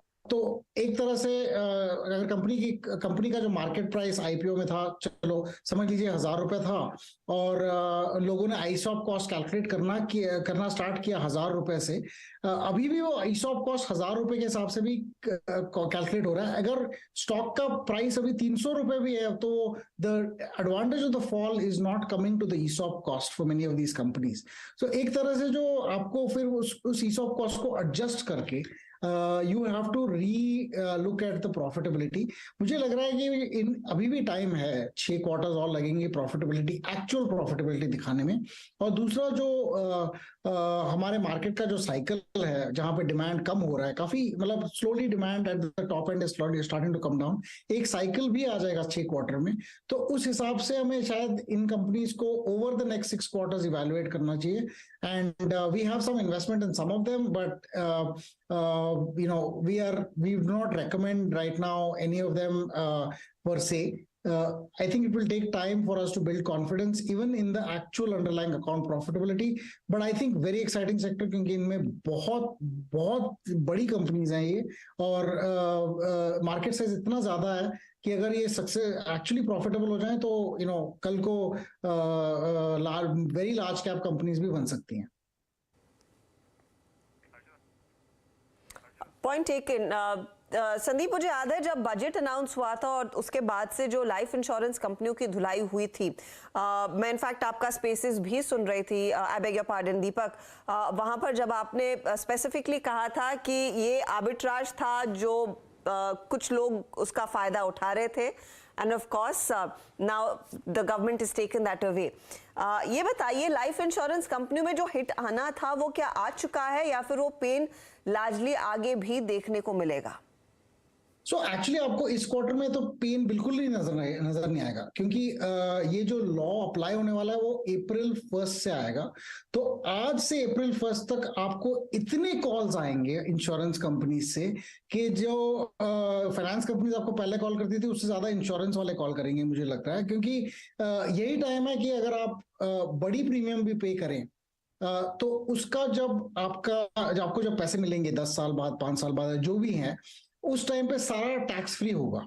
And it is only for policy sold after अप्रैल 1 कि आपको जो मतलब जो रिटर्न है वो पूरा टैक्स्ड होगा। तो मुझे लग रहा है ये क्वार्टर काफी अच्छा रहेगा कुछ इंश्योरेंस कंपनीज के लिए। यहाँ पे हमारी इन्वेस्टमेंट LIC में है, लेकिन मुझे लग रहा है कि जो इम्पैक्ट होगा अगले क्वार्टर से, विच इज अप्रैल क्वार्टर के बाद से होगा, और वो इम्पैक्ट सबसे ज्यादा HDFC लाइफ को होगा शायद, और फिर ICICI Pru, SBI लाइफ, क्योंकि ये लोग ये जो कंपनीज हैं, आई मीन HDFC स्पेसिफिकली, उनके रफली 1/10 or little more than 10% of their customers are the target market for paying more than 5 lakh premium per year. और ये जो 5 लाख प्रीमियम है वो एक इंश्योरेंस कंपनी से नहीं है, वो आपकी सारी कंपनीज मिला के अगर आप 5 लाख से ज्यादा प्रीमियम दे रहे हो for any new policies taken from April 1 onwards, तो उसमें फिर लागू हो जाता है सारे पॉलिसीज में जहां पे 1 लाख से ज्यादा आप 5 लाख से ज्यादा आप एनुअल प्रीमियम दे रहे हो। तो ये आई थिंक सबसे ज्यादा इम्पैक्ट HDFC को लाइफ को अफेक्ट हो सकता है। एंड हमें करंटली पता भी नहीं है और पता भी नहीं लगेगा जब तक कि फर्स्ट क्वार्टर के रिजल्ट्स आएंगे which will be after June of 2023। तो आई थिंक अभी देखना पड़ेगा कि आई मीन कमेंट्री कैसी है। कमेंट्री में तो मैं बोला सिर्फ 10% इम्पैक्ट है, पर मुझे लग रहा है कि ये इम्पैक्ट थोड़ा सा स्प्रेड होके ज्यादा हो जाएगी। And the least impact will be to LIC, जहां पे 5 लाख से ज्यादा वाले premium I think relatively very small percentage of policies. So that way, we are biased, but impact काफी हो चुका है stocks में, लेकिन I think real impact will come only after results. दीपक, बहुत बहुत शुक्रिया हमारे लिए समय निकालने के लिए। Let's see what the results hold in life insurance company पर तो नजरें रहेंगी। हाउएवर बहुत अच्छा रिवर्सल भी देखने को मिला है उस धुलाई के बाद। शुक्रिया हमारे लिए समय निकालने के लिए दीपक शोनाय, बहुत पॉइंटेडली अपनी राय देते हो उन तमाम स्टॉक्स पर। लेकिन एस्कॉट्स कुबोटा नतीजे आ चुके हैं, आय में इजाफा 2000 करोड़ के ऊपर की आय यहाँ पर देखने को मिल रही है। मुनाफा 202 करोड़ से घटकर 186 करोड़ पर आया है। ये फिलहाल आपके लिए एक आंकड़ा आता हुआ, लेकिन कुछ और हाइलाइट्स अगर आप देखें तो 2264 करोड़ का दरअसल आय का फिगर कंपनी ने इस समय डिलीवर किया है। कुछ और डिटेल्स ऑपरेशनल नंबर्स आपके लिए लेकर आएंगे। मार्जिन्स 14% के रह गए हैं, 8% पर दबाव है और एबिटा यानी कि ऑपरेशनली 31% तक का प्रेशर। तो नतीजे खराब और उसके बाद वो स्टॉक दबाव में आता हुआ। चलिए सुमित हमारे साथ जुड़ गए जो आपको फटाफट बताएंगे कल किन कंपनियों के नतीजे आएंगे और आपकी नजरें किस पर होनी चाहिए। सुमित, कल दवा दारू दोनों के नंबर है, तो यूनाइटेड ब्रिवरीज और औरोबिंदो फार्मा, ये दो नंबर जिनको आप ट्रैक करेंगे। तो शुरुआत करता हूं यूनाइटेड ब्रिवरीज के साथ, जहां पे YOY बेसिस पर कंपनी के रेवेन्यूज करीब 5% बढ़ने का अनुमान है। 1655 करोड़ रुपए इस तिमाही में कंपनी के रेवेन्यूज आएंगे 1580 करोड़ रुपए के सामने। इबिटा फ्रंट पे 17% की बढ़त 204 करोड़ रुपए का एक आंकड़ा रहेगा, जो कि 174 करोड़ रुपए से बढ़ के आने का अनुमान है। और साथ ही साथ 12.3% के सामने मतलब मार्जिन आएंगे 11% के सामने। इसके अलावा मुनाफे फ्रंट पे 118 करोड़ 91 करोड़ के सामने ये मुनाफे का नंबर आप इस तिमाही में देख सकते हैं। और क्रूशियल है वॉल्यूम्स, जो कि करीब 41 मिलियन केसेस के आसपास रहेगा, 38 मिलियन केसेस से बढ़ने का अनुमान है। दो चीज़ें जो ऑब्जर्व की गई हैं बाकी नंबर्स में भी, कि हर इस तिमाही में जो इनपुट कॉस्ट का पूरा बेनिफिट है वो सभी कंपनियों को नहीं मिला, वो नेक्स्ट क्वार्टर के लिए पास ऑन हो रहा है। तो शायद मार्जिन पे अगर अनुमान से थोड़ा नीचे का आंकड़ा आया तो इसका एक हिट स्टॉक में देखने को मिलेगा। और वैसे भी जो ज़्यादा प्रीमियम वाली कंपनियां जिनमें ज़्यादा मल्टीपल हायर है, उनके नंबर्स के बाद थोड़ा शेड भी कर रहा है वो प्रीमियम, तो उस लिहाज से भी आप यूनाइटेड ब्रिवरीज पे अदरवाइज नंबर रख सकते हैं। On the quarterly Aurobindo pharma number से पहले बढ़िया तेज़ी दिखा रहा है, 5-6% के आसपास का उछाल है। रेवेन्यू हालांकि फ्लैट रहेंगे, 6002 करोड़ रुपए के आसपास के रेवेन्यू इस तिमाही में रहने का अनुमान बाजार में लगा के चला जा रहा है। और प्रॉफिट फ्रंट पर 532 करोड़ जो कि 604 करोड़ से गिर कर आने का अनुमान है। इबिटा भी 7% गिरने का अनुमान, 942 करोड़ रुपए 1016 करोड़ से गिरकर 942 करोड़ रहने का अनुमान है। और मार्जिन 16% 17% के सामने इस तिमाही में आ सकता है। 2-3 चीजें, एक तो ऑलरेडी बहुत करेक्ट हो चुका है, तो वैल्यूएशन वाइज तो ऑलरेडी 10 से 11 के मल्टीपल पे स्टॉक कामकाज कर रहा है FY24 के नंबर्स पे, तो बहुत हद तक निगेटिव चीज़ों को ऑलरेडी डिस्काउंट करके बैठा है। इसके अलावा जो न्यूज़ फ्लो अब गोइंग फॉरवर्ड है कमेंट्री वाइज, यूएस मार्केट्स की ग्रोथ को लेकर, लॉन्चेस को लेकर, यूएस FDA के प्लान्स को लेकर, ये कुछ चीज़ें इनको बाजार क्रूशली वॉच करेगा। लेकिन औरोबिंदो के केस में ऑलरेडी निगेटिव चीज़ें कल तक के प्राइस में डिस्काउंटेड था, हालांकि आज 6% ऑलरेडी तेज है, लेकिन हाल फिलहाल की बिकवाली में ऑलमोस्ट सब कुछ डिस्काउंटेड है। तो शायद बहुत बुरी खबर आने पर बहुत बड़ा रिएक्शन ना भी देखने को मिला। जी सुमित, शुक्रिया आपका। और अरविंदो फार्मा आप देखें नंबर से पहले आज काफ़ी स्ट्रॉन्ग पुल बैक लगभग आपकी स्क्रीन पे 444 पे ट्रेड करता हुआ। एवरेजेस का बखान मैं यहाँ पे नहीं करूँगा क्योंकि बहुत ही ज़्यादा ओवरसोल्ड स्टॉक है और यहाँ पे फिर एक ट्रेड लेने का व्यू है नहीं यहाँ पे। कल मॉर्निंग में आई थिंक इसको अप्रोच करेंगे। अगर ये क्लोज मिलता है और ये क्लोज और ये प्राइस एग्जैक्टली है इसका 50 डे एक्सपोनेंशियल मूविंग एवरेज जो इसने रिविजिट किया है पोस्ट 7 नवंबर लास्ट ईयर। निफ्टी का आप इंट्राडे हाई देखिए, वो जो हर्षदार में डिस्कस कर रहे थे एग्जैक्टली 2 बजे कि 17,900 पे एग्जैक्टली एक कॉल राइटर खड़ा है, वो निकलने नहीं देगा और उसने नहीं निकलने दिया जनाब। एग्जैक्टली अगर आप देखें इंट्राडे हाई है 17,900। Adani Enterprises now on its 20% upper freeze और बजट डे का क्लोज रीगेन कर लिया गया है। जिस दिन एक्चुअल में हादसा हुआ था और जिसके बाद एफपीओ को कॉल ऑफ कर दिया गया था, उस दिन का क्लोज रीगेन कर लिया है अदानी एंटरप्राइजेस ने। चंदन तापड़िया हमारे साथ मौजूद हैं। चंदन, आपका मार्केट्स पे व्यू और संक्षेप में आपका बीटीएसटी कॉल कल के लिए। जी फिर देखिए, बाजार है वो जरूर एक रेंज में है, बट बेस ऊपर की तरफ शिफ्ट हो रहे हैं। हमारा ऐसा मानना है कि 17,777 सपोर्ट का काम करेगा और अब निफ्टी कहने की एक फॉलिंग सप्लाई ट्रेंड लाइन को सरपास करने के लिए तैयार हो रहा है। ऊपर में 17,900 की कॉल में राइटिंग है, इसके लिए हो सकता है थोड़ा रेंज बाउंड बायस रही, बट कहीं ना कहीं मार्केट है ऊपर के लेवल को निकालने के लिए तैयार है। तो 17,777 के सपोर्ट से कहने के 17,950 से लेकर 18,018 तक के टारगेट देख रहे हैं। स्टॉक वाइज बात करें तो हेवेल्स पे यहाँ पे खरीदारी की सलाह देंगे। कंसोलिडेशन ब्रेकआउट देखने को मिल रहा है और जो एक प्राइस मूवमेंट बना है वो डिसाइसिव होल्ड ऑफ 1220 वो इंडिकेट कर रहे हैं आपको बनना चाहिए। तो लगभग 1210 के स्टॉप लॉस से खरीदारी की सलाह देंगे। ऊपर में 1270 तक के टारगेट अनफोल्ड होने चाहिए हेवेल्स में एक अच्छा खासा मूव इस समय आता हुआ साफ देखने को मिला है। अच्छा, इस बीच संवर्धन मदरसन के भी नतीजे आ गए हैं, वो भी स्क्रीन पर लेकर आइएगा स्टॉक जल्दी से, क्योंकि आय में अच्छा इजाफा 16,000 करोड़ से बढ़कर ये 20,226 करोड़ पर आय का आंकड़ा देखने को मिल रहा है। प्रॉफिटेबिलिटी के फ्रंट पर कंपनी ने क्या डिलीवर किया है? मुनाफा 245 करोड़ से बढ़कर 454 करोड़ हो गया। तो नतीजे तो अच्छे हैं, 1% ऊपर, इसीलिए वो स्टॉक आता है। वो कुछ और हाइलाइट्स आपके लिए लेकर आएंगे। ये परफॉर्मेंस पॉजिटिव है संवर्धन मदरसन के लिए। इस बीच डीलिंग रूम में किन बातों पर चर्चा हो रही है? यतिन हमारे साथ है। यतिन, कौन से स्टॉक्स आए हैं रेडार पर? Good afternoon. दो स्टॉक्स जो आज डीलिंग रूम्स के रेडार पे हैं, और हम सबसे पहले अगर बात करें डीलर्स की तो फार्मा स्टॉक्स में आज काफ़ी दमखम दिख रहा है। इनफैक्ट रिजल्ट्स के पहले दोनों लुपिन और औरोबिंदो में काफ़ी ट्रैक्शन दिख रहा है। लुपिन के ओपन इंटरेस्ट में लगभग 9% का इजाफा हुआ है और डीलर्स यहाँ बीटीएसटी की सलाह अपने क्लाइंट्स को दे रहे हैं। रिजल्ट्स के पहले यहाँ खरीदारी देखने को मिल रही है। ऑब्वियसली यूएस में अगर आप देखें तो फ्लू की सीजन काफ़ी बड़ी थी ये टाइम, और शायद इसका फायदा लुपिन को इस टाइम के क्वार्टरली रिजल्ट्स में आना चाहिए, ऐसा एनालिस्ट एस्टिमेट कर रहे हैं। तो ये एक स्टॉक रेडार पे है डीलर्स के। उनको लगता है 785 से लेके 795 तक के टारगेट्स यहाँ देखने को मिल सकते हैं। बेसिकली यहाँ से 15 से 20 रुपए और जीएनएफसी रिजल्ट्स के बाद यहाँ अच्छा ट्रैक्शन, कॉन्फ्रेंस कॉल भी एनालिस्ट के साथ अच्छा हुआ, और कहीं ना कहीं डीलर्स को लगता है कि पोजिशनल यहाँ खरीदारी करके चलें। स्टॉक वैल्यूएशन वाइज अच्छा है। 575 से लेकर 580 तक के टारगेट्स ये यहाँ अपने क्लाइंट्स को सुझा रहे हैं। शायद यहाँ से फायदे बाजार में जो सिलेक्टिव बाइंग हो रही है स्टॉक्स में, उनमें एक नाम जीएनएफसी का भी जोड़ रहे हैं डीलर्स।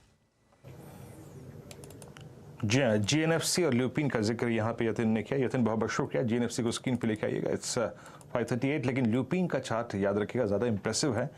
ल्यूपिन के चार्ट में खूबी है। देखिए, अरविंदो फार्मा का कुछ देर पहले सुमित प्री रिजल्ट्स एनालिसिस करके गए थे, वो भी चार्ट पुल बैक में था, लेकिन पुल बैक में भी अगर कोई क्रिटिकल मार्क पार हो रहा हो तो वो ज़्यादा इंपॉर्टेंस रखता है। मतलब 14 मार्च यानी अप्रॉक्सीमेटली अगर आप देखें 11 महीने का अपना जो कंसोलिडेशन का जोन है, जिसमें एक लो लगा था करीब 587 का, इस पूरे 11 महीने के जोन को ये बाइसेक्ट करने की कोशिश करता हुआ। तो एक अच्छी स्पॉटिंग है आई थिंक डीलर्स की, और अब आई थिंक 780 782 आई थिंक एक बहुत स्ट्रॉन्ग ब्रेकआउट केस होगा। एक काम करते हैं, इस पर लौटेंगे, लेकिन ट्रेड्स कंप्लीट कर लेते हैं इस बीच। मानस, आप ट्रेड क्या कैरी करेंगे? अच्छा, वो जो हेवल्स था, जो हमने हर्षदा ने जब सिम्फनी का जिक्र किया था उसके बाद हमने हेवल्स लिया। हेवल्स में आई होप आपको अच्छा मुनाफा मिला होगा। चंदन फिर कैरी कर रहे हैं हेवल्स को कल के लिए। मानस, क्या कैरी करेंगे आप? देखिए, फार्मा पे ही ध्यान है, और मैंने लुपिन की बात की थी, और अब शायद आपको एल्केम पे भी ध्यान देना चाहिए, क्योंकि एल्केम ने अपने 200 मूविंग एवरेज को ब्रीच किया, उसके ऊपर निकला है। काफी दिनों बाद इस तरह के बेहतर वॉल्यूम देखने को मिले हैं। तो एल्केम में खरीदारी करने की राय रहेगी। 3140 के स्टॉप लॉस से खरीदारी करनी है। 3275 के टारगेट्स रहेंगे। ये दोनों ही कैश लेवल्स हैं। जनाब, बहुत देर से दवा आई मीन ल्यूपिन, औरो, एल्केम आपकी स्क्रीन पे। एल्केम क्या कर रहा है? एल्केम अपनी सितंबर 2021 यानी मोटा मोटी आप मान के चलिए करीब 12-11 और 4 लगभग 15 महीने की जो स्लोपिंग डाउनवर्ड चैनल है उसको पार करता हुआ एल्केम। अच्छी स्पॉटिंग है यहाँ पर भी है। प्रकाश सर, आप क्या कैरी करेंगे? मुझे लगता है खरीदना चाहिए LTTS, Larsen and Toubro technological services. Trade कर रहा है 3544 पर। नेक्स्ट लॉजिकल टारगेट है मेरे ख्याल से 3600 का। स्टॉक बहुत टाइट होना, ज्यादा कुछ खास नहीं है, और वो होगा मेरे ख्याल से 3520 का LTTS buy today sell tomorrow, बहुत बढ़िया बार है और हायर टाइम फ्रेम में भी एक बाय जनरेट हुआ है LTTS। LTTS बाय है करीब 3547 पे, कैरी करिए कल के लिए। अच्छा ब्रेकआउट है, लोअर लेवल से काफी स्ट्रॉन्ग पुल बैक इस स्टॉक में। निफ्टी आईटी 450 के ऊपर है, याद रखिएगा, और एक अच्छा क्लोज निफ्टी आईटी का। अच्छा निफ्टी आईटी का याद रखिएगा, ये CY23 का यानी इस सवा महीने का हाईएस्ट क्लोज होगा निफ्टी आईटी। राजेश जी, आप क्या पिक कर रहे हैं? सर इसके औरोबिंदो फार्मा, मुझे लगता है जिस तरह से इसका पैटर्न प्लान आउट हो रहा है और जिस तरह से लोअर लेवल पे शॉर्ट स्ट्रैप है, इसका कल का टारगेट होना चाहिए 460 से लेके 465। सो एट अ लेवल ऑफ 445 मैं बाय करके जाऊंगा और मेरा जो स्टॉप लॉस रहेगा वो रहेगा 435 का। अगर किसी को ऑप्शंस के जरिए काम करना है तो 450 का कॉल ऑप्शन करीबन 11 रुपए पे मिल रहा है। 7 का स्टॉप लॉस रखे, 18 से 20 का टारगेट है। तो डिस्क्लोजर के साथ मैं बोलूंगा कि ये हमारे क्लाइंट के साथ ऑलरेडी शेयर किया गया हुआ कॉल पे। पूरा का पूरा पैनल जो है वो आज दवा पे समर्पित है और सबने, आप देखें, फार्मा लिया है, सबने फार्मा पकड़ा हुआ है। ल्यूपिन, एल्केम, साथ ही साथ अगर आप देखें ऑरोबिंदो फार्मा, सबका अगर आप देखें फोकस एरिया यही है। हेवल्स इस शो का सबसे दमदार आई थिंक ट्रेड था। क्या गजब, क्या खूबसूरत आप देखें इसने स्विंग दिया, डे हाई की ट्रेजेक्टरी में आके ट्रेड करता हुआ। बजाज फाइनेंस, एक स्टॉक और लेके आइएगा आपकी स्क्रीन पे, क्या सुपर क्लोज है। मेरे ख्याल से इसका ये जो 50 डेमा के ऊपर क्लोज आ रहा है post I think mid of November, ये अब तक का सबसे सटीक, हाईएस्ट और एक स्ट्रॉन्ग वॉल्यूम्स के साथ आया हुआ पुल बैक है। एक जिक्र मैं यहाँ पे और कर देता हूँ, OI के लिहाज से अगर आप देखें आज के दृष्टिकोण से, अगर आप देखें तो कौन कौन से सेक्टर्स में सबसे स्ट्रॉन्ग बिल्डअप हुआ, उसके बाद हर्षदा के बाद चलेंगे। अगर आप OI के लिहाज से देखें तो सबसे स्ट्रॉन्ग लॉन्ग बिल्डअप आज एक तो इंडेक्स में हुआ है निफ्टी में, और साथ ही साथ सीमेंट में, याद रखिएगा, वो GST रेशनलाइज करने की जो बात आई थी उसके बीच में अगर आप देखें इस पूरे सेक्टर ने तेजी पकड़ी। डालमिया भारत, अल्ट्राटेक सीमेंट और साथ ही साथ JK सीमेंट, ये 3 टॉप OI गेनर रहे। और टेक्नोलॉजी IT स्पेस में 450 के ऊपर निफ्टी IT ऊपर है। यहाँ पे नौकरी में करीब 21%, कोफोर्ज में 12.5%, in mid cap IT, MCX में करीब 11% और साथ ही साथ परसिस्टेंट में लगभग 5.6%। ये second best OI gainer space रहा। तो मिड कैप IT आज काफ़ी इंप्रेस करके गया। और एक स्पेस जहाँ पे अगर आप देखें काफ़ी अच्छा खासा बिल्डअप है वो है फार्मा, जिसको देखा हमारे विशेषज्ञों ने भी। एल्केम 19% टॉप OI गेनर, उसके बाद ल्यूपिन और सिंजन 8.1% और साथ ही साथ ऑरोबिंदो फार्मा 6.5%। तो कहीं ना कहीं हर्षदा आज क्लोजिंग के वक्त फार्मा स्टॉक्स में तेजी लौटती हुई। लेकिन चलते हैं इस क्लोजिंग को थोड़ा सा बारीकी से समझने के लिए वॉल पे हर्षदा के पास। हर्षदा, वो चाहिए इस बीच कुछ दिग्गज आपकी स्क्रीन पर आ जाएंगे, जहां पर हमने देखा अदानी ग्रुप में एक बहुत बढ़िया मूव देखने को मिला। अदानी एंटरप्राइजेस करीब 22% ऊपर जाकर टिक रहा है, पोर्ट नेली 8 to 9% तक के गेन्स पर। लाइफ इंश्योरेंस कंपनियों का जिस पर हम चर्चा भी कर रहे थे यहाँ पर दीपक शनॉय से, करीब HDFC लाइफ 509 के आसपास टिकता हुआ और SBI में 3% से ज्यादा के गेन्स देखने को मिले हैं। तो ये कुछ काउंटर्स है। लेकिन आज रिलायंस इंडस्ट्रीज, इस पर हम ज्यादा देर तक चर्चा नहीं कर पाए, लेकिन वो स्टॉक देखिए, जैसे पहले भी जिक्र किया जा रहा था, वहां पर एक अच्छा मोमेंटम देखने को मिला और 2350 के आसपास ये स्टॉक जाकर टिका है। निफ्टी बैंक एकदम शांत आज का दिन निफ्टी बैंक के लिए वैसे इवेंट वाइज बड़ा था, लेकिन वहां पर कुछ हुआ नहीं, एकदम शांत क्लोजिंग वहां पर आती हुई दिखाई देगी, 1 पॉइंट ही ऊपर। लेकिन निफ्टी 50 17858 के आसपास 137 अंकों की बढ़त पर निफ्टी IT नैस्डैक से क्यों लेकर हमने देखा है 450 पॉइंट की तेजी यहां पर बनती दिखाई दी है। मिड कैप IT में काफी जोश और ऑफ कोर्स दिग्गज IT काउंटर्स में हमने देखा भरपूर खरीदारी देखने को मिली। एडवांस डिक्लाइन रेशियो बेहद पॉजिटिव, क्योंकि आज दरअसल मिड कैप स्टॉक्स पूरे फॉर्म में थे, इन्होंने आउट परफॉर्म किया है। इनफैक्ट इवन निफ्टी को 250 पॉइंट से ज्यादा का इजाफा। और न्यू एज कंपनियां लेकर आई है, पेटीएम, जोमेटो, ये सारे स्टॉक्स जहां पर हमने देखा है बहुत स्ट्रॉन्ग तेजी बनती हुई दिखाई दी है, 15% ऊपर ये काउंटर ट्रेड करता हुआ। अदानी पोर्ट, जिसमें एक अच्छी खासी रिकवरी देखने को मिली। CLSA ने जो अपग्रेड किया है या फिर उस पर एक जो व्यू दिया, उसका भी फायदा मिला और स्टॉक को 9% ऊपर। और इन्होंने ऑफ कोर्स आगे की ट्रैजेक्टरी सामने रखी थी नतीजों के बाद। कल दोपहर की कंपनी अपने कैपेक्स पर क्या प्लान कर रही है और डेट को कम करने के लिए क्या विचार है कंपनी के। लेकर आइएगा हीट मैप, जहां पर साफ हो जाएगा कि किन स्टॉक्स की बदौलत दरअसल आज की तेजी जमती हुई दिखाई दी है। और यहां पर अगर आप गौर करें, दिग्गजों में पोर्ट और एंटरप्राइजेस दोनों में तेजी, HDFC लाइफ, SBI लाइफ और बीचों बीच है बजाज फाइनेंस, जिसमें 3% की तेजी देखने को मिली है। सीमेंट कंपनियों का हम जिक्र कर रहे थे, अल्ट्राटेक में एक बहुत स्ट्रॉन्ग मूव देखने को मिला है। और यहाँ पर ये फार्मा कंपनियां, चाहे वो डीवीज हो जिसमें अच्छा खासा इजाफा देखने को मिला, सन फार्मा में नियरली 1% के मूव्स, डॉक्टर रेड्डीज में नियरली 1% के मूव्स देखने को मिले हैं। लेकिन रिलायंस का साथ मिलना मार्केट के लिए भी एक बहुत बड़ा साइन होता है, लगभग 2% के गेन्स इधर आते हुए दिखाई दिए। वीरू जिक्र कर रहे थे IT कंपनियों का, तो इन्फोसिस, HCL टेक, विप्रो जैसे काउंटर्स, TCS जैसे स्टॉक्स में आज हमने देखा अच्छी खरीदारी बनी है। जो नहीं चला उसमें पावर ग्रिड है, कोल इंडिया है, L&T जैसे काउंटर्स, आयशो में भी आज दबाव देखने को मिला और हीरो मोटोकॉर्प नंबर्स के बाद हमने देखा है नरम ही रहा है। और बैंकों में भी HDFC बैंक, कोटक जैसे काउंटर्स में हमने देखा, एक्सिस जैसे काउंटर्स में मुनाफा वसूली रही। वहीं ICICI बैंक आधे % के गेंस पर पीक आउट होता हुआ आज के दिन SBI भी 550 पर जाकर टिका है। यह है आज का क्लोज, 17,862 पर इंडेक्स जाकर टिक रहा है, 142 अंकों की बढ़त। सीधा सौदा का अपडेट अब आपकी स्क्रीन पर आ जाएगा। यहां पर आशीष और यतिन के बीच का मुकाबला, सभी तेजी वाले trades, Nuvoco, Thermax, JK cement और GSK फार्मा, या आशीष के आउट परफॉर्मर्स। आप देखिएगा यतिन ने CDSL पर एक कहा था कि स्टॉक फिसल सकता है, वो BSE जो OFS लेके आएगा 2.5% के लिए, वरना इधर भी सीमेंट कंपनियों का प्ले, दालमिया और अल्ट्राटेक में और वंडरला हॉलिडेज अच्छे नतीजों के बल पर यहां पर भी अच्छी तेजी बनती दिखाई दी। तो ये दोनों खिलाड़ियों की टीम्स का आज का प्रदर्शन, और क्लोजिंग अच्छी थी और करीब करीब 141 अंकों पर निफ्टी, लेकिन निफ्टी IT खूब चला। निफ्टी बैंक हर्षता आज भी चूक गया।